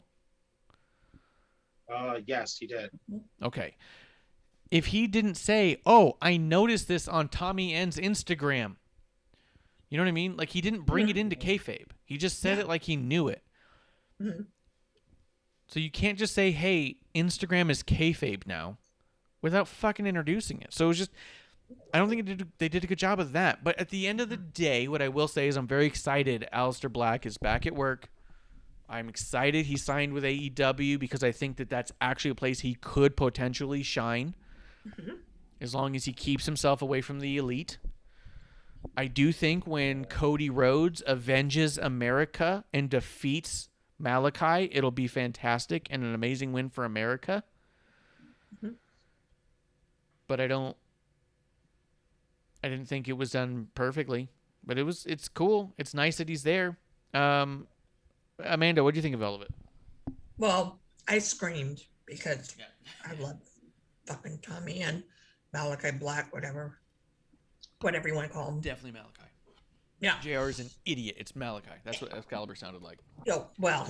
You whatever. fool. He's the one that I never got to see wrestle of a lot of the European ones that I really liked. So that was a bucket. That's a bucket list one. So I'm excited. But it also excited me because I'm like, can we reunite Eurotrash, please? And for those who don't know what I'm talking about, because most people on the IWC are like, what are you talking about? I go, it was a trio of Zack Sabre Jr., Tommy N, and Marty Skrull. And they're pretty fucking badass. That's a hell of a fucking group right there. I Mhm. like that. That's dope. Called Eurotrash. I did not get to go to PWG when they did it because, you know, there was a time where it was very hard to get tickets. Just like Monday is going to be very, very hard. Yeah. Yeah. I actually got to see Aleister Black and Ciampa for the NXT Championship right before Black got called up. So yeah, I was at that takeover. That's beautiful. Yeah. It'd be all whoa. Justin, what do you think about Malachi Black? Definitely not Tommy N being in the old thing. I'm gonna start off with I'm definitely happy for him. As long as that man's happy, I'm fine because that right there is my favorite wrestler today out of everybody in the I've ever seen. Like even today, like he is my favorite right now. He's great. To see him be there, if he's happy there, I'm all for it. Oh yeah. But I'm definitely concerned that I think Cody being the first feud is a little. It does bring up concerns because. Are you saying you don't want America to win? We're not doing this like that. I don't trust Cody with these fucking feuds because this bullshit that we've seen with him. Yeah. Is. I have really like bad things to think of when I think of, oh, you're starting off with Cody. Well, you're already fucking yourself here. You lost. I do think, in defense of it, I do think that what'll happen is Malachi and Cody will have a fantastic match, and then I think that Malachi will move on. And I think that whether he wins or loses the Cody match, he's going to be able, Malachi, likely, if they're giving Darby Allin the free reign to do whatever he wants video-wise, I imagine Malachi's going to get the same treatment. And sorry to say it, but Malachi is probably one of the most ingenious wrestlers out there right now when it comes to character work. And I think he's going to overshadow a lot of that Darby stuff right away. I think that if Darby can do what he's doing, Aleister Black's going to fucking blow him out of the water with all the stuff he's going to do for his own character. Like, I think that it's really exciting to see him just no reins, be able to do whatever he wants in that regard. As far as like who he wins and loses to, I don't know. That's tough. Yeah. But the character work, I think, is going to be phenomenal with him. Oh, definitely. Yeah, that's why, like, for me, I can't wait to see him and Darby do a program. I think that was like one of the few people right away. I'm like, oh, you know, that's a must because of the videos they do and those vignettes. I mean, I'm just thinking about it. I'm like, wow, you know, just for that character work. Because Darby, I don't know, he's just kind of there. It's not a character. He's a kid that, you know, does dangerous, stupid shit and, you know, paints his face. Remember those little cameras that had a USB plugged into it called like the iFlip or some shit like that? It feels like Darby's just a kid with the flip, but it feels like Black or Tommy End is like a real creator with equipment. You know what I mean?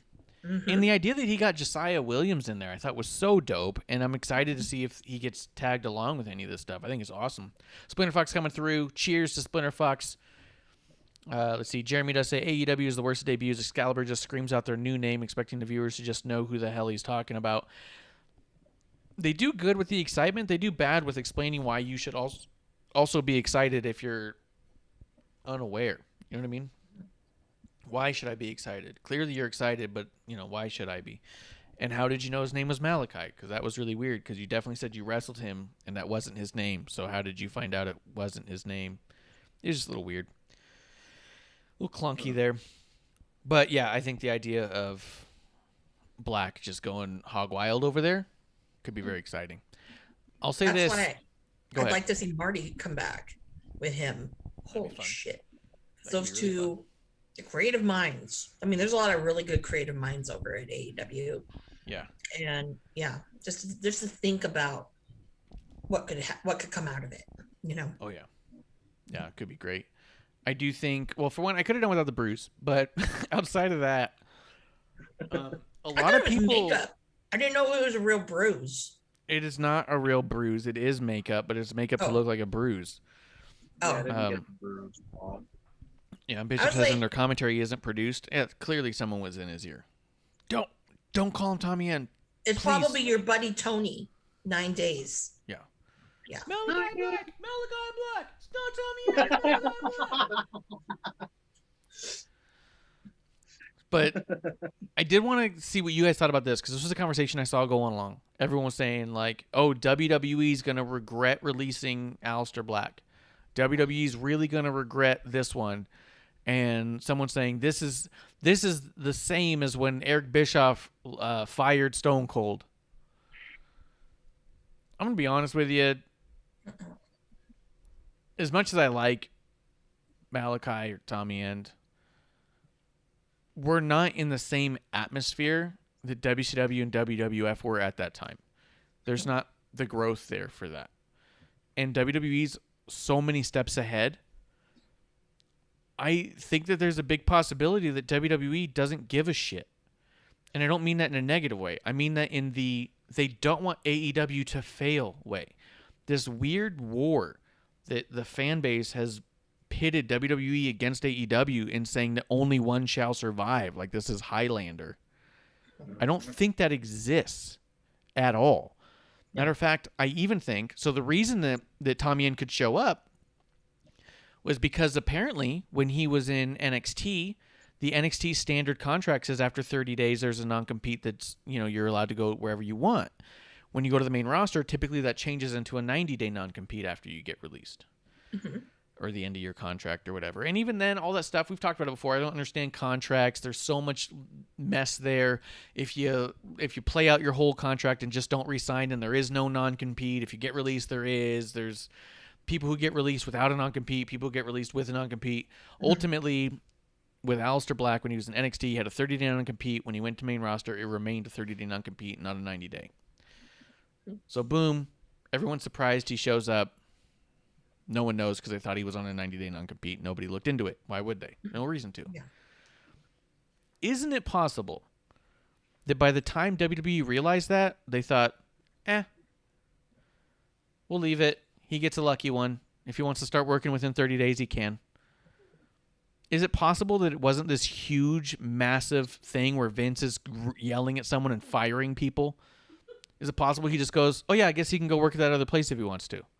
You know what I mean? Like, I don't think it's this fucking vicious warfare that everyone's trying to make it out to be. And I don't think that WWE gives a shit if Tommy End goes to AEW or comes back. I think that they think if he comes back, we'll use him.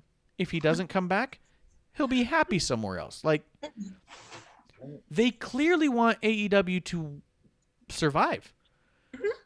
When Big Show said, hey, I want to go work at AEW, Vince McMahon told Big Show, and this is by word of mouth from Big Show, he says, you'll be a great asset to that team.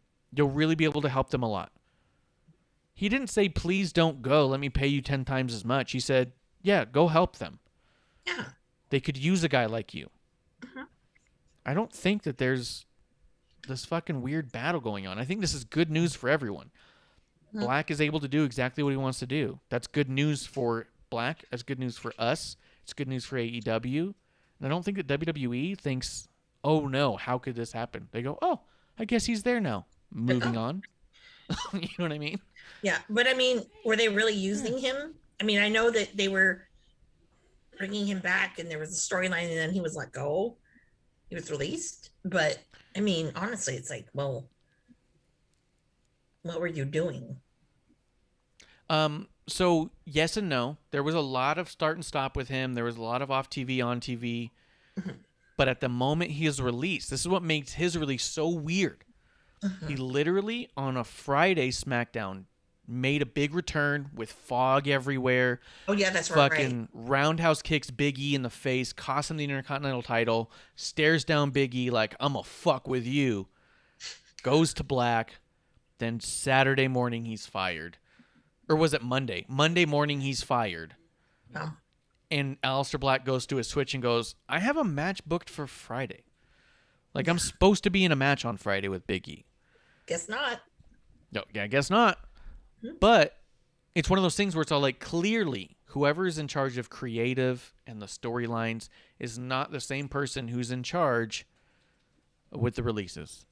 And I did speculate this as a possibility and just a petty little funny. What if Aleister Black got released because his contract was inconsistent? What if whoever's in charge of all the contracts are saying we need them to be consistent? He doesn't have a consistent contract. Let him go. You know what I mean? Maybe. It's possible. It's corporate. Who knows? I certainly don't know. I'm just a drunk on Twitch. I'm going to hit the chat real quick. Bishop does say exactly what I said last night. It's because you have good takes, Bishop. Splinter Fox says, I think they threw Black a bone for him being so professional with the company. I think it's possible, too. It's very possible that they said, hey, we could switch this. We could make this a 90-day non-compete. Or Aleister Black's a really good dude. Yeah. What's the harm? What's the worst that happens? He goes and works for someone else, makes good money, is happy with what he's doing. That sounds like a win-win. So I just don't think it's the thing that you think it is. You know what I mean? Those people who are saying they're going to regret this. I don't think WWE regrets this. I think it goes, oh, what a shame. We could have done stuff with him. Glad he's somewhere where he's going to be getting paid. At the end of the day, if you hate Vince McMahon for firing people, you have to be happy when other people get their jobs or when people get their jobs back. Justin, I've said a whole lot of words. What do you think about all this stuff?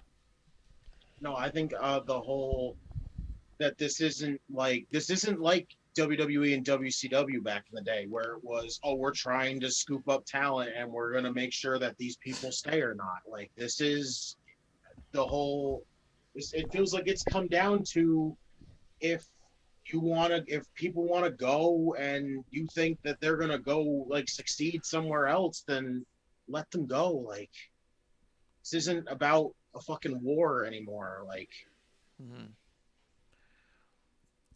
if nothing's more evident than that, it's the amount of releases we've had in the past 3 months. WWE's not holding on to talent they're not going to be utilizing, and they're not holding on to talent they are utilizing. Something else is happening. Like, we don't know. we're trying to sell, Yeah. quote unquote. We need money. Yeah. Bishop does say, plus they brought back his wife who opened an OnlyFans after she was shut down on Twitch. They don't bad guy for the sake of bad guy. That's the other thing, too. I saw a lot of rumors when she came back that, oh, Black's going to be back. And I saw people being like, he never would go back. And I was like, he would go back. Relax. It's just, we're going to find out where he lands. Yeah. He's going to land somewhere. He's too good not to. Yeah. But everyone needs to relax about, oh, I know what he's thinking. I don't know what he's Yeah. thinking. Amanda, what do you think about it? Well, you know, what's funny is I love all these rumors that they're thinking that his wife is backstage at AEW.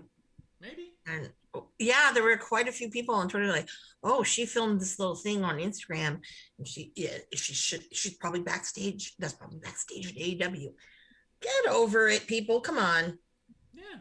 Come on. So what? Adam Cole's been Right. backstage at AEW stuff. Shinsuke is backstage at AEW stuff. Mhm. It's fucking community, man. I know Bailey and Sasha Banks. Yep. Yep. Mm-hmm. What? The fuck you just say? There's no way they will be backstage at an AEW show. They're too good for that. Yeah, and then the other people, there's no way that like someone like Jeff Cobb would be backstage at a WWE show. No way. There's no way. No way. No way. No Not way. for even No way. WWE. No way. Be backstage. No way. What are you doing? No. I just, it's Sorry, Tony. producer lady. Spinner Fox does say, Black seems like he is going to be a locker room leader too. How he carries himself. I just hope younger talent will ask him for pointers. Dude, 100%, 100%. I think that his level of creativity, he could easily be as much as people, and I think Splinter Fox also doesn't like The Fiend and Bray Wyatt.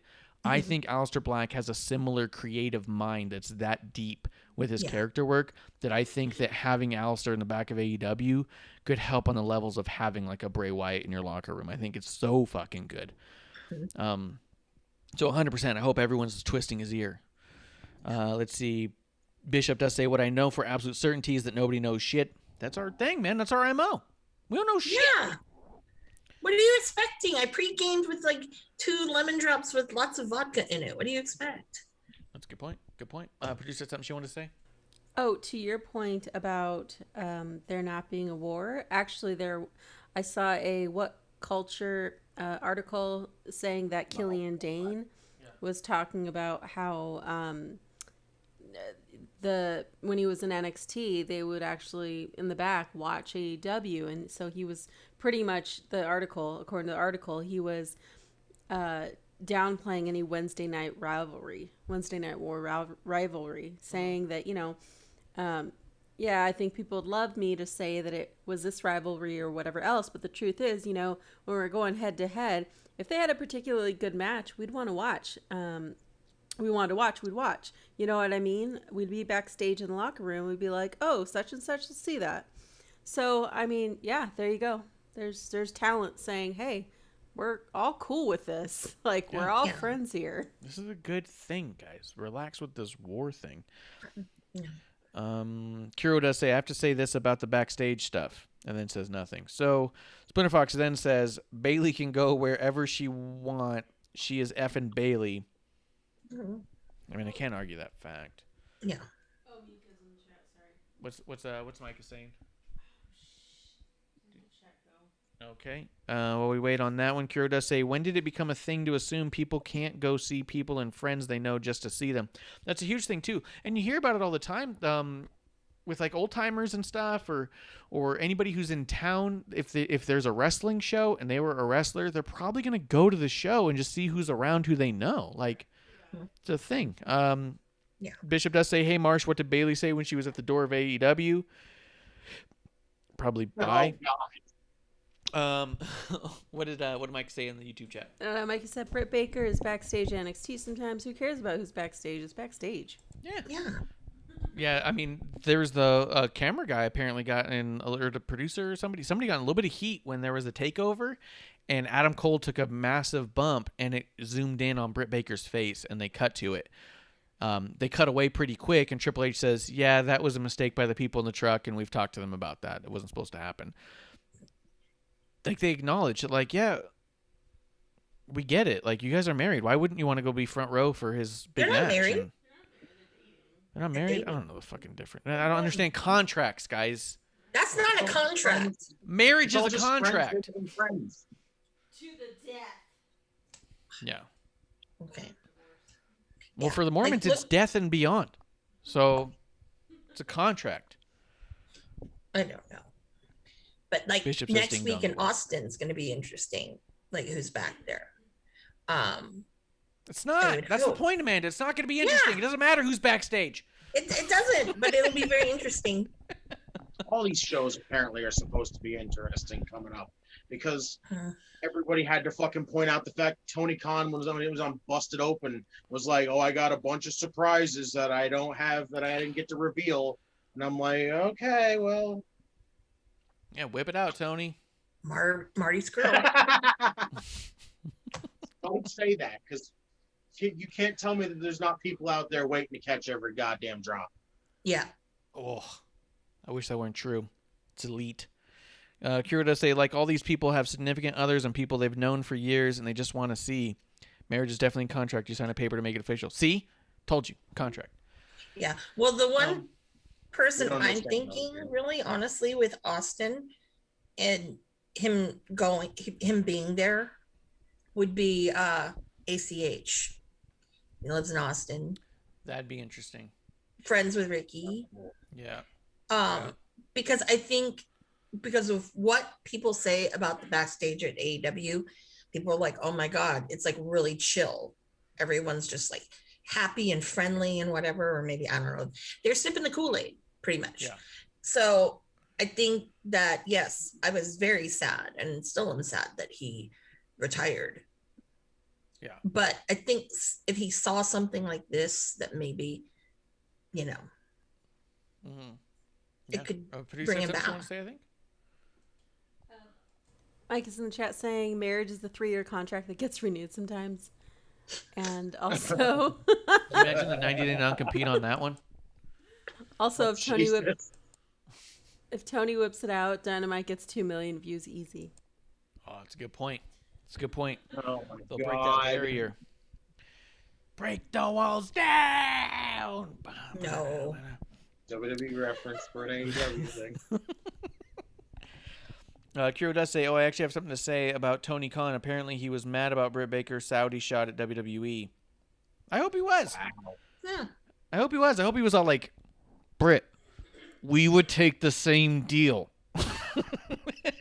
Do you know how much money they got? It's almost like family. Come on now. Probably get even more money. Yeah. So good, so good. All right, well, I just want to see what you guys thought about all that with the regrets and stuff. Because here's the deal: is I do think that when talent signed to other companies, here's the other deal we don't know. As a quick side note, mid-sentence, we don't know how long Malachi Black signed for. At least not that I've seen. Some of these guys signed 2-3 month deals. What if Black? How fucking crazy would it be if he signed a 4 or 5 month deal with them, does a whole program, goes through All Out, and then shows up a week fucking later on WWE TV? He would be a fucking legend. That'd be incredible. Mm-hmm. Wouldn't it? Yeah. That'd be fucking crazy.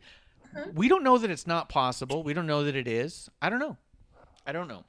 But at the end of the day, what I am saying is I'm very glad he's working. I'm very glad he's doing this. And I do think this idea of WWE regretting the talent loss. WWE is so far and beyond away from where AEW is from a business standpoint.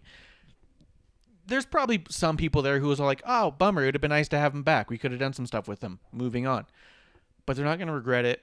And AEW is not going to put WWE out of business with this. And no matter how popular Aleister Black gets, WWE is always going to be WWE. They're branded beyond their current product. They just are. That's why they get billion-dollar deals with these companies all the time. So the war's not there. It's in your mind. And the best part about that is you can drop it and just enjoy it, right? Splinter Fox gets mad at me all the time because when I watch, I get frustrated. And so I don't watch. And then he gets mad at me when I poke fun at it. And I get it. It's all in good fun. Trust me. Like I said earlier, though, this was a better AEW show I was actually able to watch most of. So, you know, kudos to them. Fantastic. Excited for Black. I'm actually going to tune in when I know that he's going to be having a segment because I'm excited to see what he's got to do. Let me see. Oh, Kiro says something about it being personally offensive to his father. That's a really good point. His father's probably got a ton of Saudi money. Yeah. Let's see.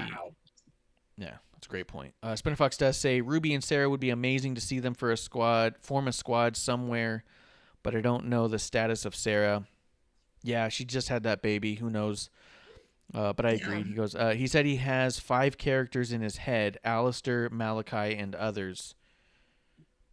Huh. Yeah, I'm not against that. He can go nuts.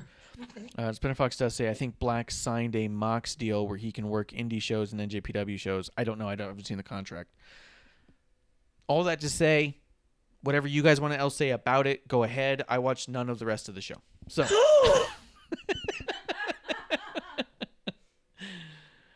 Amanda, go ahead. You didn't see the next part? I believe it was the next part. The Chris Statlander and Orange Cassidy? No. Bunny in the Blade? No. After that was the UFC thing. The UFC guys. This was way before. This was before that.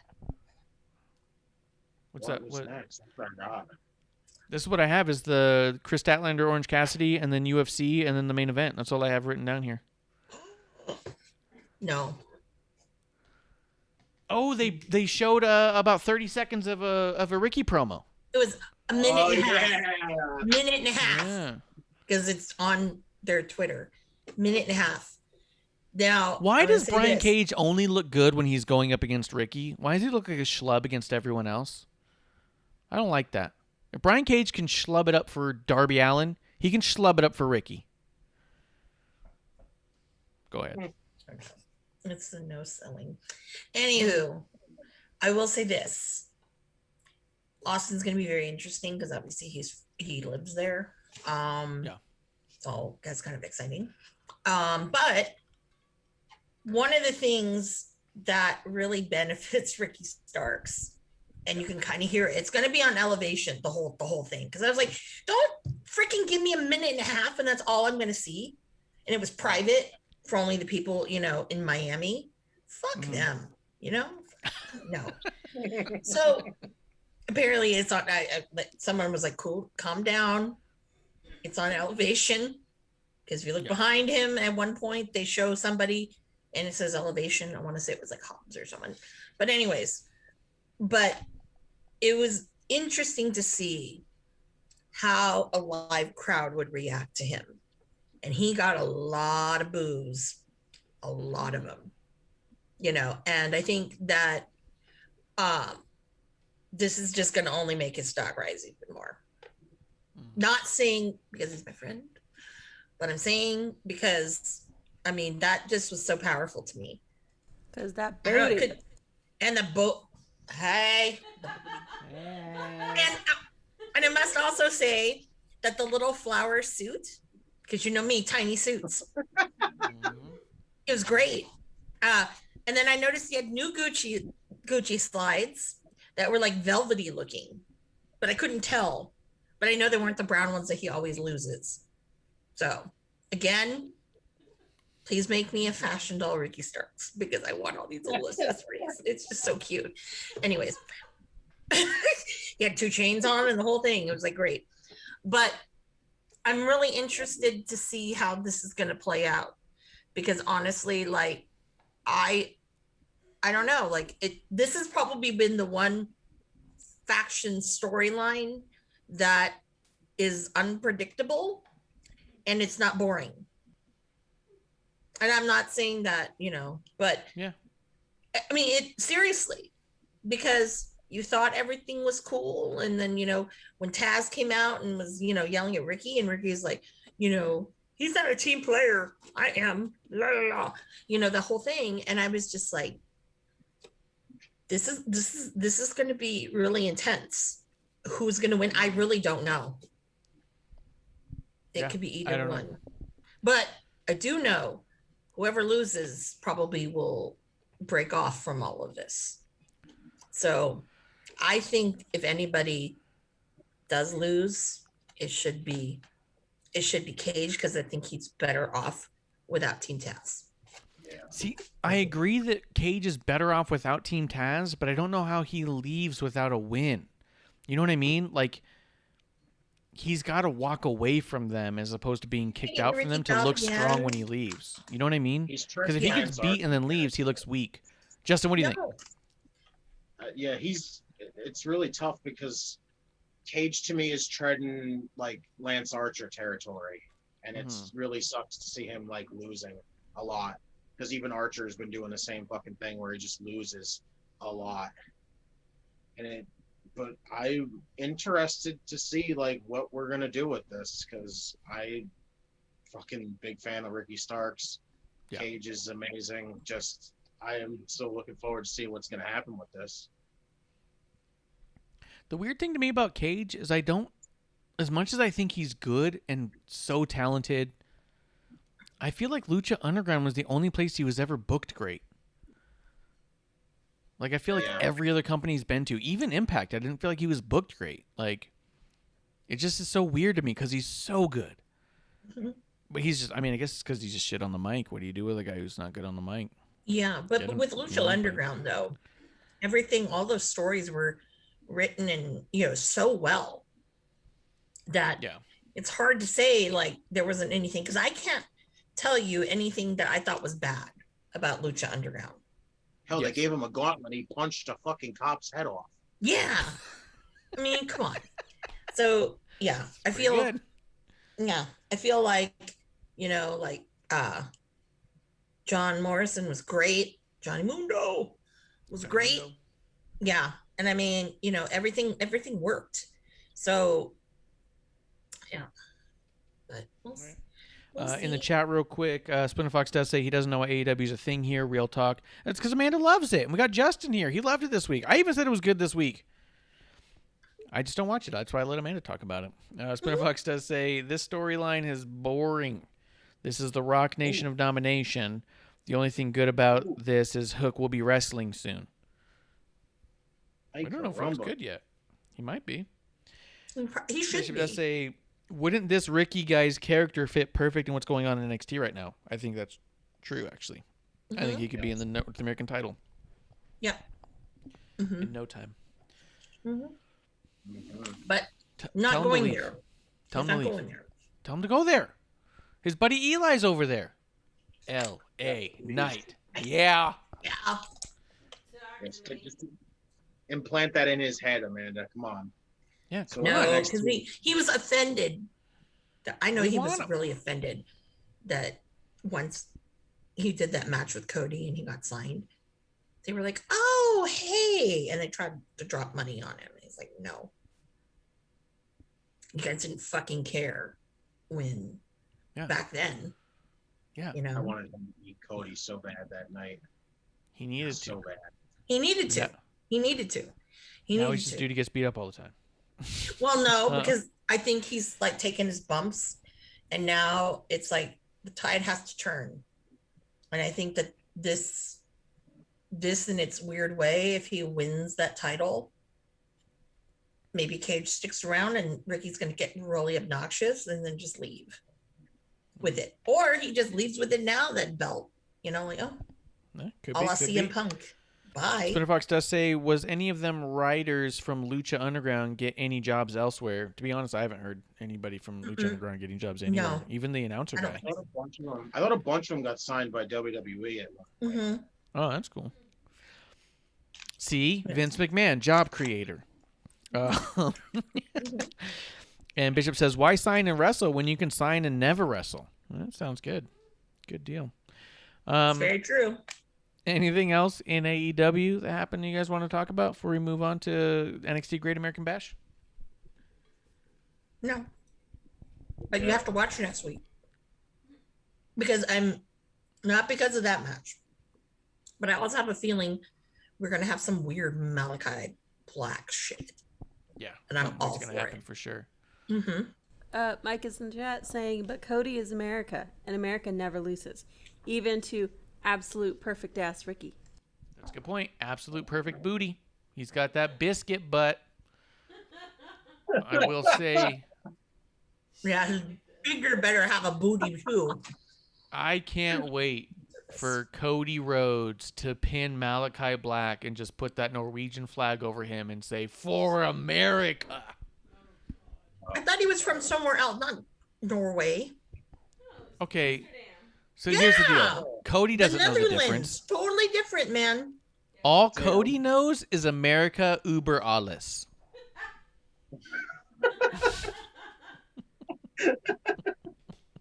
But he doesn't have America's ass. That would be wrong way. That'd You be talking about Pittsburgh?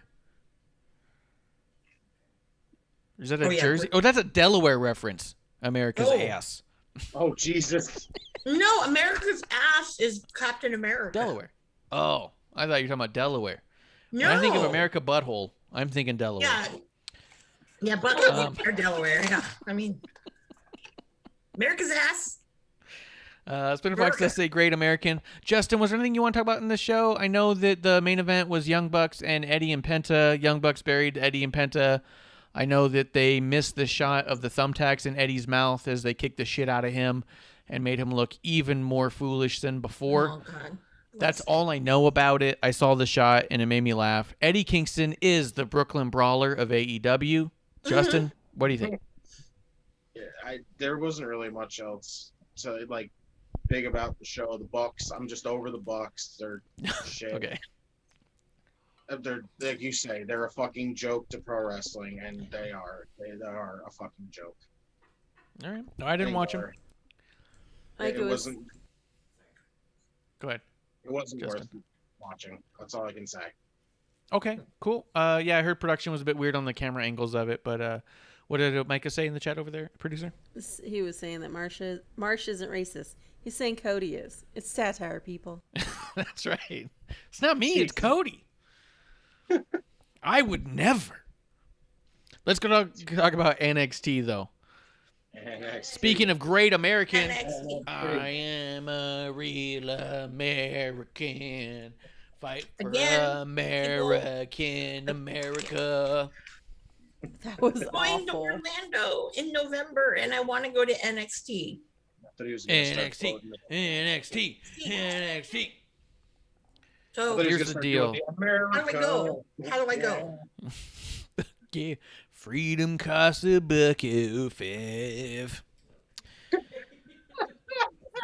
The nice thing about Orlando is they don't have as many sporadic snowstorms as Jacksonville has, so you don't have to worry about a snow coat. No. Yes, snow coat. Well, I'm Snow just coat. excited that I get to go to Disney World and it's not fucking a sauna. I agree. Yeah. Let's, I went in so, August and that was bad. And actually I also went in October and it was bad because it was rainy and it was muggy and I was just miserable. I mean, the trick is in the funnel cake. Here's the deal. Go NXT opened up with a tag team championship match of MSK versus Ciampa and Thatcher. I'm not even going to say anything yet. Amanda, what do you think of this match? MSK and Thatcher and Ciampa. Well, the first thing I thought was, why the fuck is this opening? The first Yeah. thing I said. And the second was, this was everything I thought it would be and more. Yeah. Because both sides had to really kind of adjust their style a little bit. And it was actually kind of nice to see. As a fan of watching this stuff. I'm on board. Justin, what do you think of this match? MSK versus Ciampa and Thatcher. I loved it. I thought it was a perfect open. I thought it was the perfect open for the show because, again, their styles mesh really well. The high flying and the brawlers, and it was so fucking good. I just disappointed that it ended in a roll up. Yeah. Why? Let me tell you why that's okay. Okay, why? Tell me. They were doing so much, and then it was like the Lashley and fucking Drew thing with the whole let's just go all out, and then we end up in a roll up, and this was all we went all out, and we ended in a roll up. There's a difference. Lashley and Drew was to protect Drew because he's their fucking golden boy, but this was story. Remember when I said, I believe it was on episode 1, how much the Usos versus FTR was some of my favorite tag matches of all time because they had such drastically different styles that I felt like that you're going to see something similar here? This was better. This was two teams better at those two things than the two people I thought made the example. And this was fantastic. The reason the roll-up was good is because the roll-up, the schoolboy, the crucifix, those types of pinning maneuvers are catch wrestling pinning maneuvers. Those are wrestling wins. You had high flyer, flippy guys beat the catch wrestlers at their own game in the end out of desperation. That's what made the story so fucking great is that they caught him in a roll-up because Thatcher and Ciampa are supposed to be so good technically they could never get caught in a roll-up. Guys like Daniel Bryan were in Ring of Honor saying he has the best small package in the business, catching everyone in a roll-up. The reason Becky went over on Ronda with a crucifix pin was because that's a catch wrestling maneuver to pin someone. She got a wrestling move over on a fighter who said your wrestling isn't real, and then that wrestler beat that fighter who said your shit ain't real. That's what makes those types of moments in these aspects fantastic. This was poetic. MSK getting the roll-up on Thatcher and Ciampa. Because the other question I'm thinking too is how would they have won otherwise. Right, with a Because couple I flippy think- moves, and then just saying Well, flippy's no, better yeah, than but- catch. But I see, I see like MSK. It's like, well, they do some flippy shit, and they're not gonna be. That's not gonna be able to pin, Ciampa or Toothless Tim. Right, Toothless Timmy and Ciampa are bad motherfuckers Mm-hmm. who walk Yeah. around like you could hit them with a fucking weight from the prison yard, and they're gonna get up and punch you back, Or a sock with an orange. or a sock with an orange in it, or a condom with a roll of dimes. That's a little. That's a little weird. Yeah, What? that's weird. What? That's hold on. weird. What'd I say? That was weird. Stop being weird. She's saying, stop it. All right, That's fine. very weird. Justin, do you see my point on why I thought the roll up was perfect here? Although I agree, it is not always the perfect finish, and a roll up can feel cheap at first until sometimes you can pull back and say, why was it this time? Yes, I get it now. Not, you made it sound like I'm belittling you, dude. That was crazy. The way you said that was like I just beat you into submission. That was not what I was going for. Oh shit. No, I definitely get it. That makes sense. That's why here I didn't see loved it. But I I agree didn't with see you. it It's- that way. I just seen it as, oh, we ended in a roll up, motherfucker. Yeah. And to be honest, I think part of the reason you feel that way and a lot of other fans feel that way is because they overuse that roll up.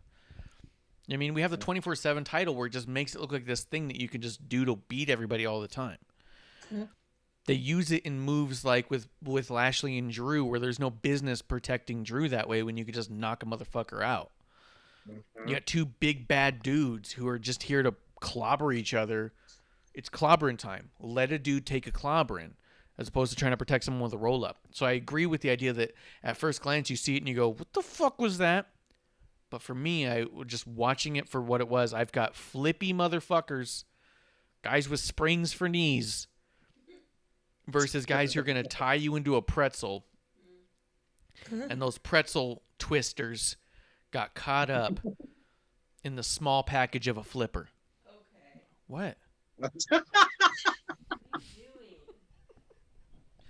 doing? What? They choked on a small package. What is Okay. what? Oh Lord. That's What? what you were going for. No, the what? whole time. What? Some people in the God. clinch, you know? Hoy vey. Hero says, Marsh, keep your personal life to yourself. Marsh!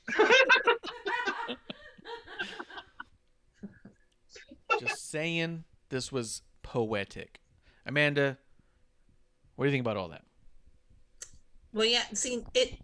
Like I said, that's the only way you really could have MSK win. I think. Yeah. You know? And They have to catch him somehow. Yeah, and because if not, because look how small, like tiny. Not I'm saying like in bulk weight, but like Wesley is tiny. Yeah. Those Go two with are her. hunking, pretty substantial. But then Toothless Timmy is not very tall though. But Oh, he still, looks big. yeah. But when you have, that kind of style, and like, hey, the flippy shit, something could happen and boom, catch in midair, and then all of a sudden, next thing you know, that you're in some kind of like headlock that you didn't know that could happen. Mhm. So, but I enjoyed it because that's the kind of shit I like to watch. Yeah. Fucking No. phenomenal match. I loved it. It was so good, and I thought it was perfectly done because, yeah, you're I not could do going to just flip on 'em. round two. I could do a round two. Yes. Yes, Absolutely. absolutely. With a crazy stip. I could do a Yeah. ladder match with those guys. Oh, Oh, yes, interesting. please. Carter the Rebel coming through saying, I came at an interesting time. I've heard that before. Cheers Oh, to come What? on. What? Oh my god. Oh my god. On this note, Doing. What? I'm cheersing I'll be my right new drinking buddy. That root beer is on another level tonight. Yeah, Amanda just left. I just see her name on the screen now. She's fucking She's tapped had out. enough. That root I beer. don't Oh blame my her. god. Cheers to Carter for coming through. Holy New shit. drinking buddy. Root beer and vodka turns out mixes No. just fine. No, It's Carter's fine. like, what did I just join? Kiro says, Marsh, your sex life is not wrestling. All right. That's up for debate. However, Fuck. This is a whole different thing. after that, the fantastic MSK Ciampa match, which, again, I'm ready for a ladder match there too. We did have Samoa Joe in a promo segment with Karrion Kross and Johnny Gargano. Justin, what did you think about all of this? I do like the idea of, if there's going to be a Kross and Gargano match, the idea of Samoa Joe as a special guest referee to me is exciting. Yeah. But I'm so personally over Gargano. I'm so tired of him.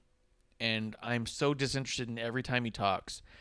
And every time he thinks he's got a real fucking zinger, I really feel like it's childish and stupid. And he's like, it's real funny you mention my wife's pants because you can't lace her boots. And I'm all like, oh, ooh, lace your boots. Ooh. You want to hear the crazy thing? This Go ahead. you're gonna be like mind blown when you hear this. I wasn't even a fan of this. I didn't like this, and I'm a Johnny fucking fan too. This That's was the worst. fucking lame. Like, this was really, like, it was cool to hear that Joe's gonna be the like authority figure for this, but other than that, Johnny sounded so fucking lame. I hated it so much. Like, Cross outshone him. Like, he sounded like complete shit. When he started off with, first off, I'm just going to start off with, you suck. I was like, that was the fucking most anticlimactic thing you could have ever said to him to start that off. It just. It was felt so lame for him. And that's, and I he's getting way too into this stupid fucking comedy shit, and it's dumb. Like, now it's starting to get really like carried away. It just reminds me of like a junior high school kid. That's Yeah. the most positive, I guess, positive thing I can say, that I can identify who he reminds me of, but I'm not interested. I even watched it with no audio, so I'm just watching facial expressions and body language, and I was so uninterested. Yeah, it was immediately just it I don't know what this whole thing is with Johnny anymore. I think it's because the fact that he was a baby face for so long. He was that underdog baby face, and he knew how to use that to like his advantage.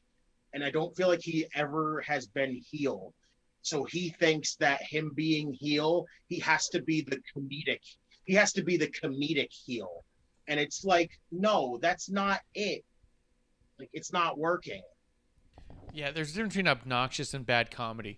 The thing, I think that he's so caught up in his shitty comedy that when he's trying to be serious now, because I really felt like he was trying to be serious here, I feel like he's fucked it up and he's not sure how to do that and be the heel, right? Like, I do think as an underdog, he's great. But the problem is, as an underdog, he always fucking lost.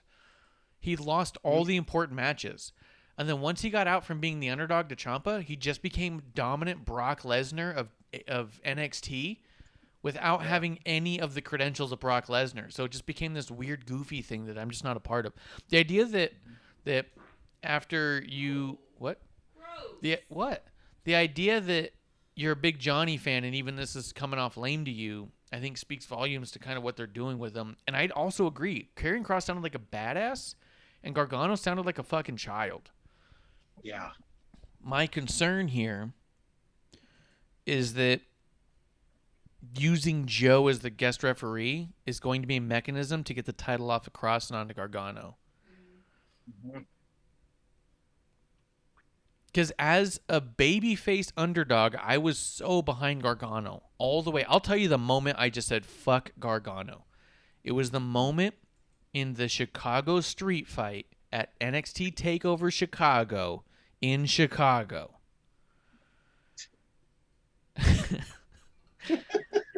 When Ciampa DDTs Gargano in Chicago on the wood of the ring with his hands handcuffed behind his back and got the pin on Gargano, I said, fuck, if this guy literally can't win against someone whose hands are literally handcuffed behind his back, then what the fuck am I even trying to root for him for? He is a fucking loser. And I've not seen him different since. I stopped paying attention to Gargano because it didn't matter. He can't win. He's not good. He's bad at this. He loses to people handcuffed behind their back. All that is kayfabe. I'm talking strictly kayfabe. The guy's probably a super nice guy, pretty cool, probably talented, all that stuff. But kayfabe, he can't get the job done in every circumstance. So, at this point, no, him against Cross, I'm not remotely interested in it. And now I'm all like, great, they're going to put the title on Gargano, and I got to deal with that. I didn't even watch NXT while Adam Cole was the champion. And I thought Adam Cole is less believable than Gargano, to be honest. Let's see. Cardo's in the chat real quick. Says sex does equals wrestling. Bingo, bango, dino DNA. Kuro says, ding dong, hello. Kuro says, I need a tally count how many things Joe has been in featuring other people's wives. I think a lot of people want that tally count, to be honest. Yeah.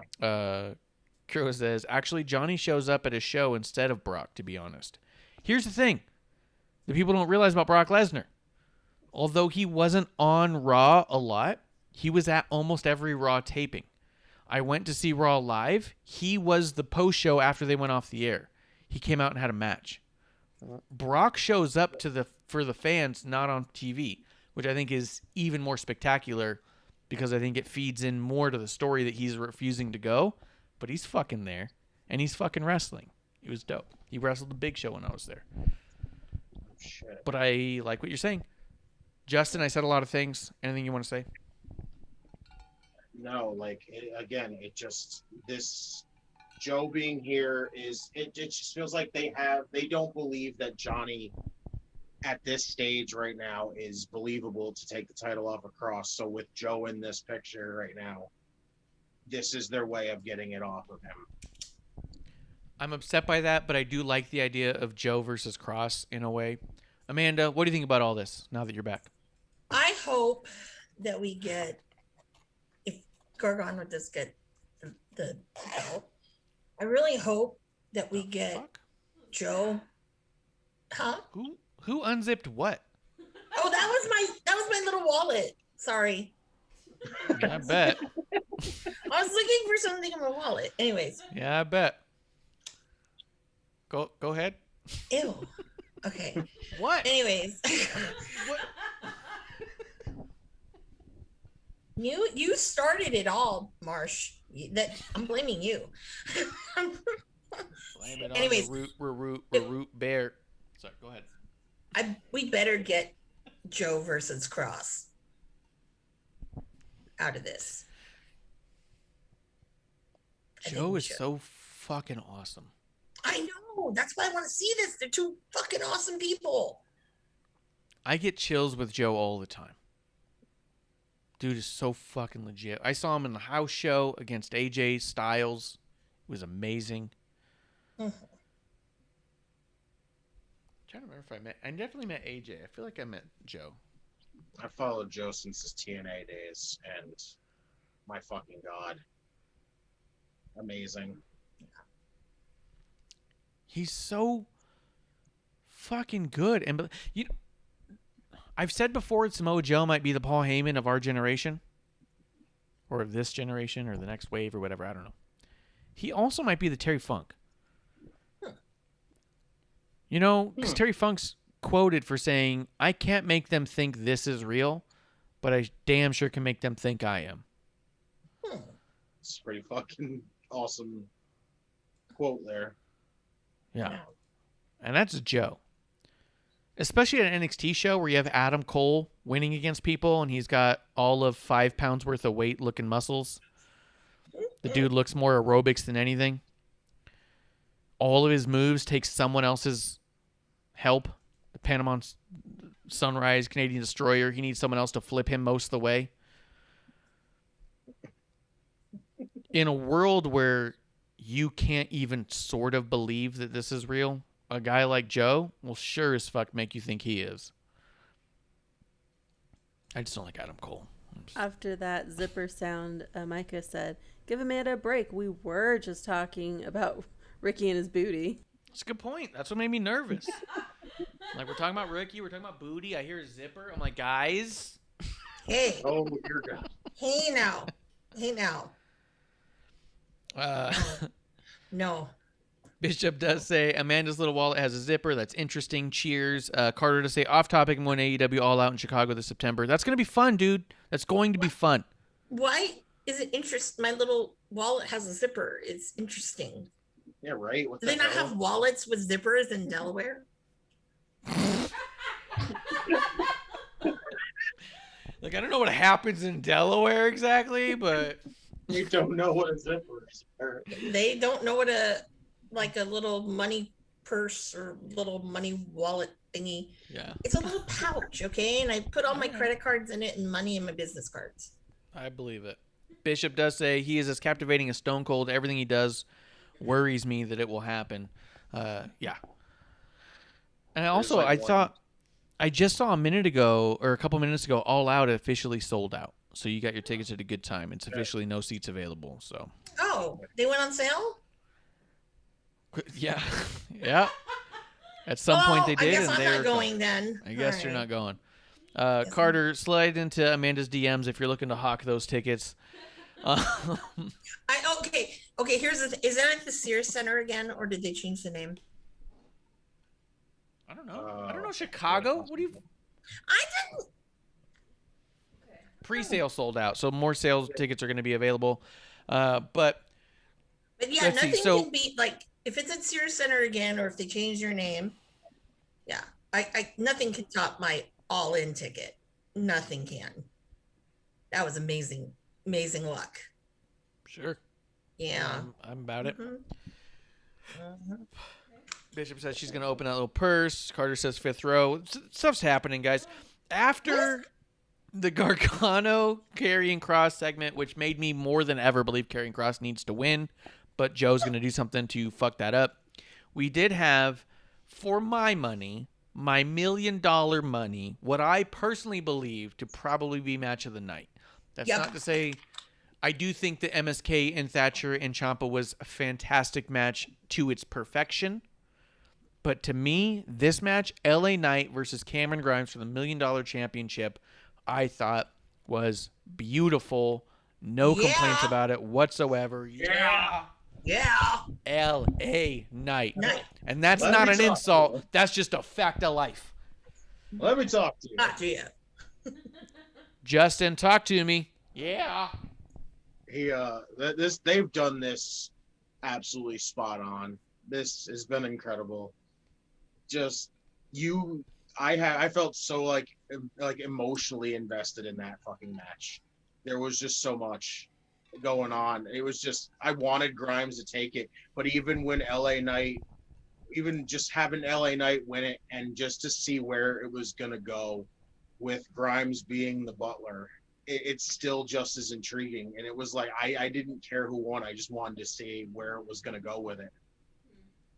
And the ending and the way Knight snuck the win out with the DDT on the fucking title, I was amazed.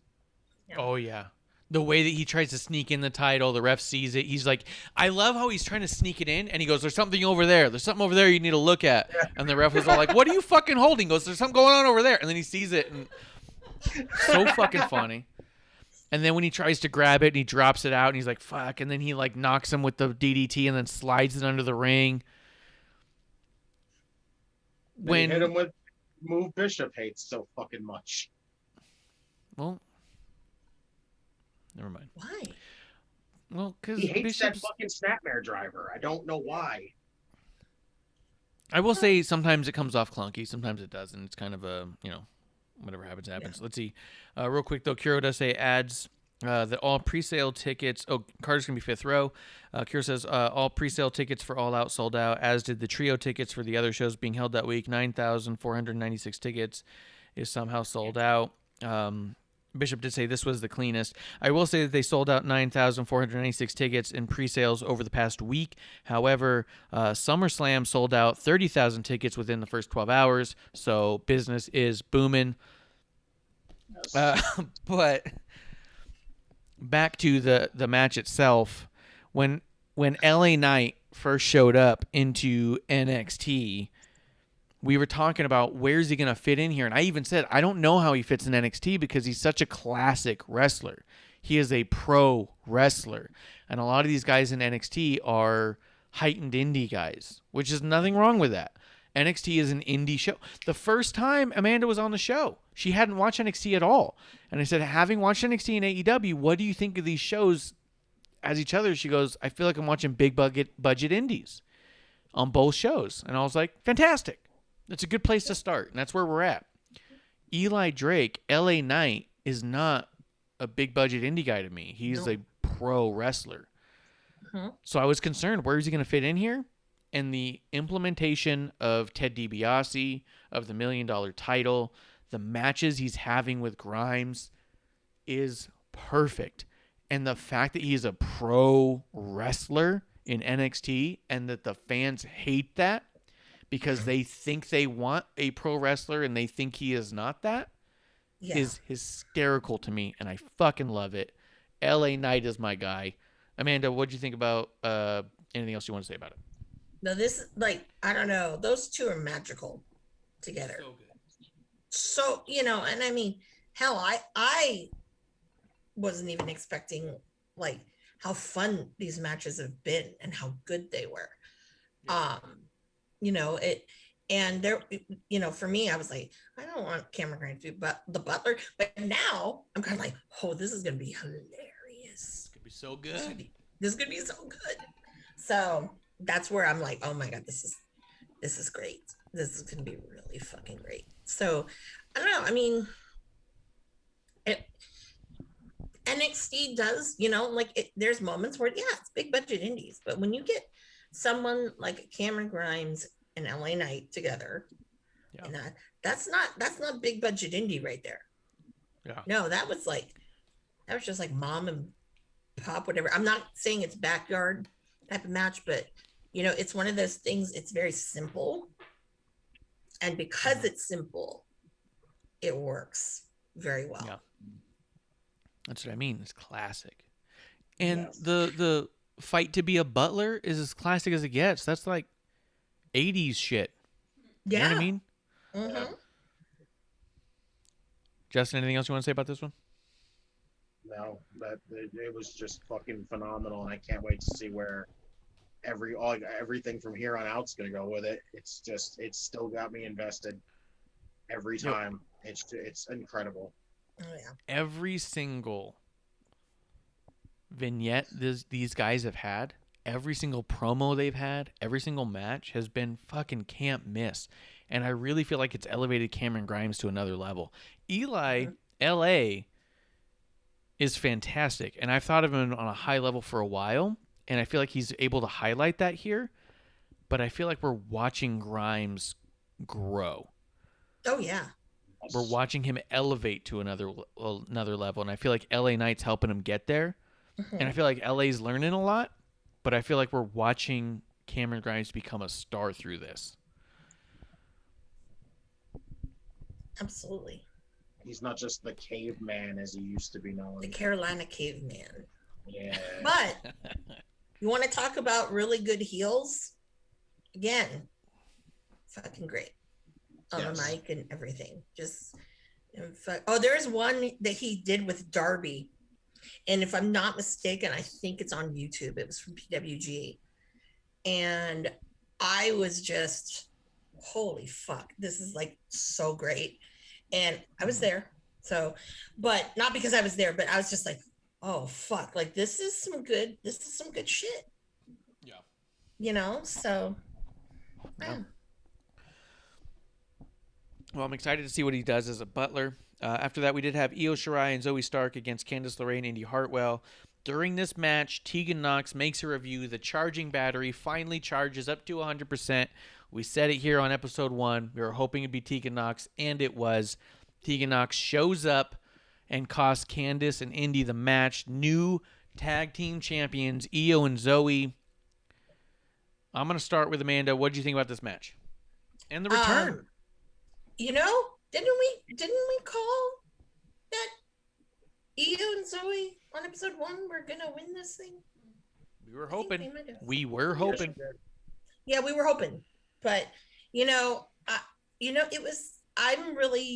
was really excited about it, and I think there's this. It's a pun here. There's a way that like Candice is just. I don't know. It's just she really is adaptable in a lot of situations. I mean, she's got great character work, and it's believable. You know, like I love it. Indy's getting a little better, but you know, whatever is it is. But like Candice is like really, I don't think there's anybody on the roster that's at that kind of level of like mastery as far as women go. Yeah. You know, so it's She's really definitely next exciting to level. watch. Yeah. I love that even when Candice came out, she's doing the pixie thing with her hands. Mm-hmm. She found a way to wiggle just a little bit where she's almost not moving, but her wings are kind of flapping. I was like, Oh, what yeah. the fuck was that? That was awesome. I know. I'm like, is it battery operated? What's going on? Yeah. Justin, what'd you think of it? The match was great. Freaking awesome that Io and Zoe won the titles. It's cool to see Zoe Stark with a championship finally. Now Io's Yep. Grand Slam, Yep. which was great. That's a good point. Tegan's return to me, I don't know, didn't really feel as exciting as everyone made it seem. It felt just very okay, cool, she's back. Like, I'm happy she's back, don't get me wrong. It just didn't feel like mind-blowingly exciting like everybody was making it. I could see that. To be honest, I was happy she was back, but yeah, the moment in of itself was what it was, and I don't think I totally understand why Candice was freaking the fuck out. Has her and Candice have a lot of heat? Because I thought all the heat was with her and Dakota. No, it was her and Candice had the whole thing with where they invited her into the house, remember? And then she ran off, and that was where she got injured and all that stuff. Yeah. That's right. I do. Okay. Yeah, it was kind of a weird thing. I also think that the way they did it, pulled away, so she comes out and just stands there, and then just stands there smiling and waving. Candice loses the match, and then she's all like, "Oh, ba ba ba ba ba," and then she slowly goes towards Candice. So they made a whole segment out of it. Yeah. So I would agree that the moment in and of itself was but the greater moment of Tegan's return to be in a program with Candice is very exciting. Oh yes. So I agree with that entirely. Let me see here. The match itself, I'm gonna be honest, I rewatched it and there's some clunkiness going on. There's a moment where Io goes for a drop kick on Indy, and Indy falls over before Io gets to kick.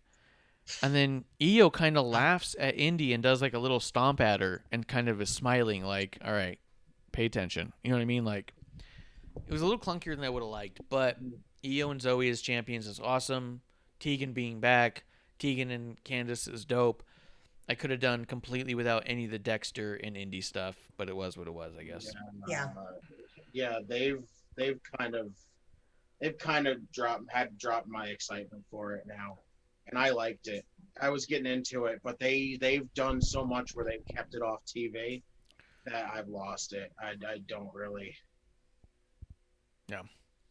I have no more excitement. I lost my excitement for it. They kept it off TV too much. It's like they did the Candice reveal where it was she's responsible for all this, and then they just dropped it. And then they're trying to bring it back up again. And I'm like, this is kind of bad timing. Yeah, it just could do without it. All right, people have to unzip again my wallet. Oh, Let's here we go. unzip. Here we go. Oh. There you go. Think of what you will. There's only 2 other segments in the show. One of them was Hit Row, did 2 songs. My big takeaway of this is they are actually all good musicians. Whatever her name is, B something, B Rabbit, B Buddy, B Babs, B-Fab. B Fab. She does bring a lot to the table when it comes to that. But my bigger takeaway was, wow, AJ Gray, Top Dollar, is real bad at this. He was annoying and awkward in the background when she was rapping and sounding good. He kept like pulling away but being like, yeah, for no reason. And I was like, what the fuck is he doing? Being the hype man, and it was weird. Yeah. It was weird and poorly timed, where when she did it for him, she was timed very well and subtle enough to where it was good. AJ was way over the top with it. And then when he rapped, he sounded like a person who memorized his raps and was trying to get it down right. Where when everyone else who did it, B-Fab and Isaiah Scott, they all sounded like fucking badass rappers who were just flowing. From my perspective, and who the fuck am I? Though? What was that, Justin? Is it weird that Swerve in the beginning of his rap, though, it sounded like he was like completely not on beat at all? Like he sounded way off, and then he kind of like connected back with it. I don't think that's completely uncommon with that really fast style, like a Twista or Busta Rhymes, you know? Like those really fast styles can feel a little off of the music for a second or two. You know what I mean? Because they're just going. I was like, wait, he's off. Because he was like ahead of the beat, and then all of a sudden it was like he stopped, and then he got back with it, and I'm like, well, that was a little weird. Yeah. I mean, that also could have been his monitor, right? His ear might not have been right. He might not have heard what we were hearing. Yeah. Bishop does say that's my biggest issue. That style of hip hop squad is stereotyping over the top. Yeah. And he goes, Bishop and Top Dollar was never on beat. Swerve did recover. Yeah. No, Top Dollar I thought was terrible, but everyone else I was like, oh, they're good at this. And then Top Dollar I was like, oh, he's way worse than I thought he was. I thought he was going to be decent. He had like one but overall, that was it. I liked the segment itself. I liked that they were doing the music. I liked they were trying that out. I liked the group. But yeah, it's kind of was what it was. It was kind of a weird little music vignette in the middle of all that. Amanda, what do you think? I thought was... Oh, go ahead, Justin. Justin first. Okay. The only thing I thought of was who's going to interfere, and we're going to set up the feud, and nothing happened. And I was like, yeah. The fact that it was just a clean segment without any interference or anything was kind of remarkable. Yeah. Amanda, what did you think? You know, I was like, is this necessary? I don't know. I just kind of felt like, okay, I get it. We know why you're Hit Row. Okay, maybe that's why they did it. But I'm like, did we really need to have that? I think the reason they did is because prior to this, all we've had is vignettes where they're in a production studio, and we've seen them lip sync along to their own entrance video. And I think they wanted to prove that these were, like you said, legit. A rap squad, a legit team with, you know, more than one song. Here they're going to do a couple, make it a mini concert, make a little highlight thing. Bishop does say they got a ton of time to display how important they are to NXT. And I feel like that's true too. Like, hey, give us X amount of minutes to just do a few songs. Feels like a real, I don't want to say baller, but like top star level thing to do. Give me 10 minutes. I'm going to do a couple songs. You got it, boss. You know what I mean? Like it made them feel important.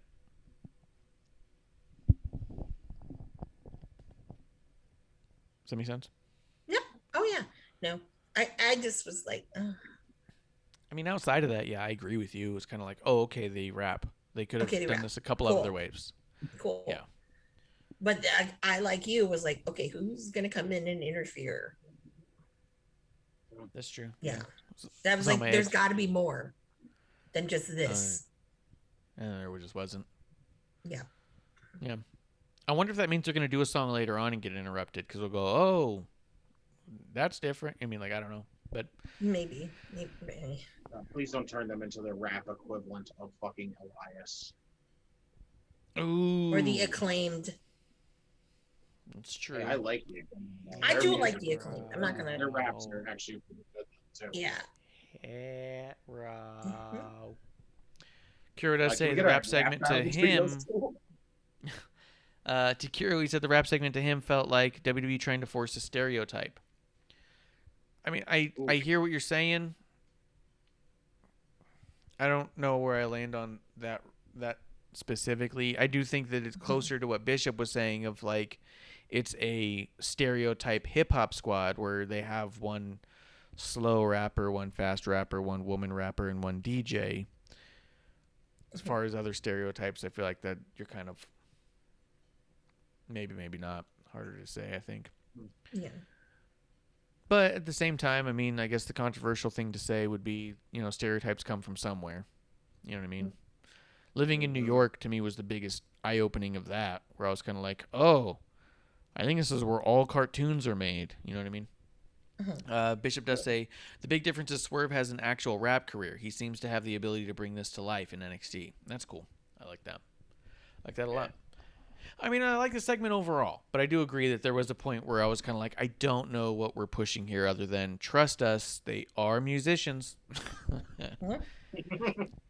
That does take us to the main event. I really, honestly, from my perspective, have very little to give here. Kyle O'Reilly versus Adam Cole is something I've been disinterested in since it started. Adam Cole as the winner is something I couldn't care less about. I thought the last shot looked like the weakest last shot I've ever seen. They replayed it 4 times, and every time he looked like he hovered above Kyle O'Reilly, who fell over before he got touched. It just, to me, I just didn't give a shit. I just didn't give a shit. And I've put on the match 3 times now, and every time I just couldn't stand to look at it for more than a few seconds. I just can't give a shit less about Adam Cole at this point. Kyle O'Reilly's unfortunately wrapped up in that. I thought he was great. His stupid lariat, or like the lunatic lariat that he does, where he gets caught up between the 2 ropes and whips himself back.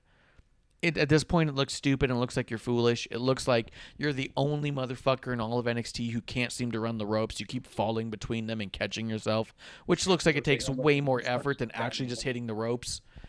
Justin, go ahead. What were you going to say? He looks like he's about to almost fall out of the ring. He does it. Yes. But honestly, I enjoyed the match. It was way better than their fucking unsanctioned match. This one just felt like it flowed better. It was fast paced. It compared to their fucking unsanctioned match that was like slow and plotting and all this other shit. And it was just god awful. But this was like, this felt fast paced. This was way better. The only thing that really annoyed me was the last minute. Yeah. When O'Reilly went up top and after getting his knee attacked, and he came off the top rope and he missed the diving knee and he got hit with that last shot.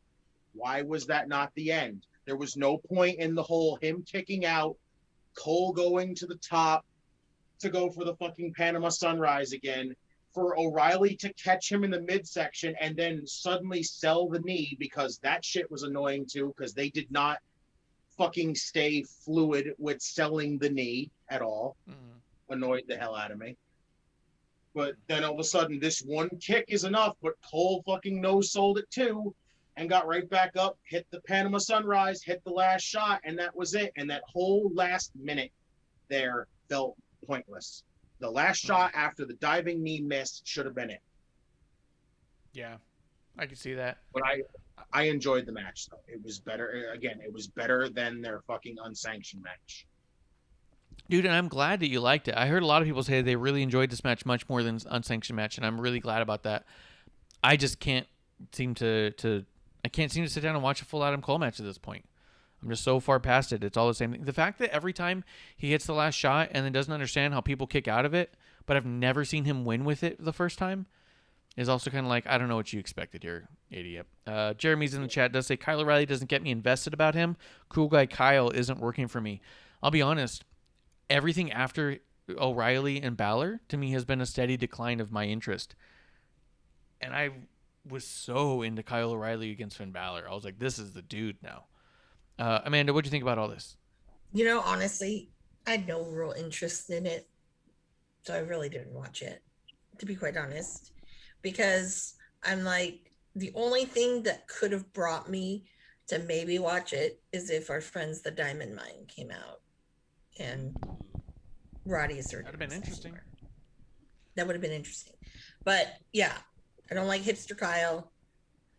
Bebe is just Bebe, and it just, I don't know. Yes, we did the Adam Cole Bebe for those who are not watching. I'm like, dude, I'm over this. Like, this is same. This was on the indies too, man. Yeah. Yeah. I mean, to me at this point, Adam Cole's just super played out. What were you saying? I said, oops. Oh. I turned the camera off. Nice. I don't know. I just don't care about Adam Cole. I don't care about his stories, and I don't find him believable. I've never believed a single strike. He hits really soft. He doesn't seem to connect ever. Like, and the he's no just selling. he no sells. Yeah. I just can't get into the Adam Cole stuff. He's as phony as it gets. Or was it what do they say, as phony as a football bat? I've heard before. So it's I just can't buy into him, man. I think that he's a great talker. I think he'd be an amazing manager. He'd talk his ass off and sound believable. He just also sounds delusional, and I don't understand why people are falling over when he spaghetti arms them. You know what I mean? Like, he looks like he's punching you with a wet noodle, and people go down, and I'm like, I just don't see it. It just seems phony. So I don't know. Maybe it's just a me thing, but it just wasn't in. I just couldn't get myself to the point of actually watching to be invested. So I believe Justin, it was probably their best bout to date. I just couldn't bring myself to paying attention to it enough to get there, and maybe that's more on me than anybody else. I would completely accept that. I have no interest in Adam Cole. But I am interested in what's happening next with Grimes as a butler. Next week we're going to get next week week 1 a Fighter Fest for AEW? Yes. Night 1 is Austin. And then we're going to be back to Cage. I don't know if that's the main event. It should be, but It should be, yes. It should be. And we're also going to get Karrion Kross and Gargano with Joe as a referee for next week on NXT. It's going to be a good week, man. We're going to get more Malachi, I'm sure. It's going to be pretty dope. Yeah. I'm excited to see what's going to happen with Mr. America. And America. We'll go to Justin. Justin, is there anything from AEW or NXT that you thought we missed this week that you wanted to make sure you talked about?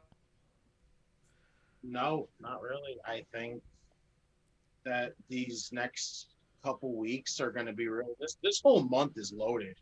Like, whole month is going to be great. Like, I'm looking forward to this month. Like, it's got so many good things coming up. It's going to be good. Me too. And even with as much as I don't enjoy the main elite, I am actually really excited for what AEW's got coming up. They have some cool things that I'm excited to see play out. Amanda, was there anything on NXT or AEW that you thought we missed that you wanted to make sure you talked about? No, but it's been a good couple of weeks of wrestling. I just hope that, these two shows in particular, they've had some stinkers lately, on both sides, that we continue to get some good stuff because, Yeah, 100%. I felt more than ever in this particular episode of Dynamite that as much as people were like, oh, they're waiting for the fans to come back, I was like, I don't think they are. This week more than ever, I thought, well, maybe they are, because they really stepped it up this week with the full they needed fans. They needed it, because when you have the same, like, people who are like on your job squad and they're like in the front row, that's not as authentic as having an actual audience there that have paid probably. And I say probably because we don't know. But I think that's kind of what they needed. And a lot of these guys were signed, never had a crowd that big that they performed in front of. So that's a good point. Yeah, there's a lot of people who have been performing in front of nobody for basically ever and signed with a big company and then performed in front of nobody. Think of guys like Omos in WWE. That dude's first match was in the Thunderdome. He's performed literally only in front of the WrestleMania crowd ever.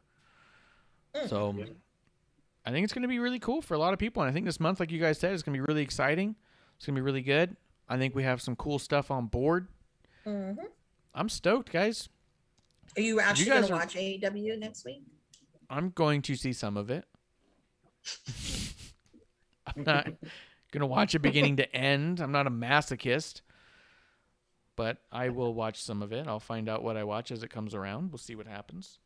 Okay. Next, Or I can tell you. We I'm got to gonna figure watch out what we're doing. We might not have a show next Thursday, though. I'll be on the road.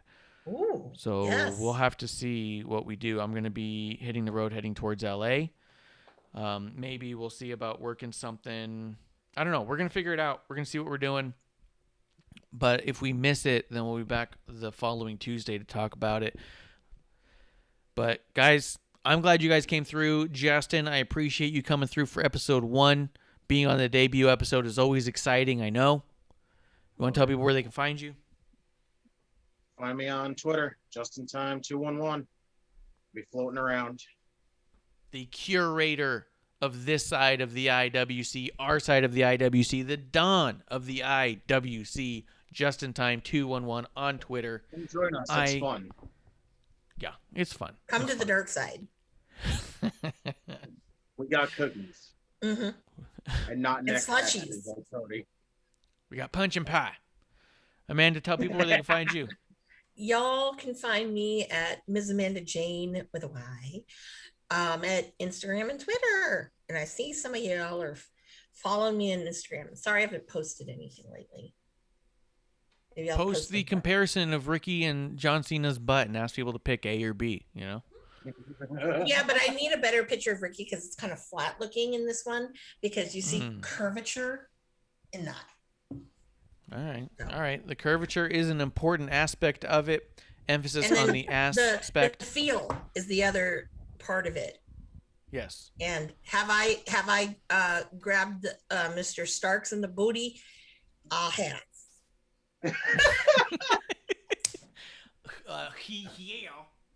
Yeah. Guys. Yeah. They don't Yeah. call him Stroke Daddy for nothing. Hell I yeah. was not stroking nothing. That's like don't squeeze the Charmin. Yeah. Guys, And it wa- I am at Ref Marsh. We are at WOTR the show. This is the dive bar of the IWC, and we will be back on Tuesday for another round of episode 1. Guys, that's last call. Cheers. Hey, producer lady here. Thanks for tuning in. Continue to support us or buy us a drink by following and putting the I in subscribe on Twitch. Or subscribe and review our podcast on Apple Podcasts or wherever you listen to us. Cheers! I would never have a drink with wrestling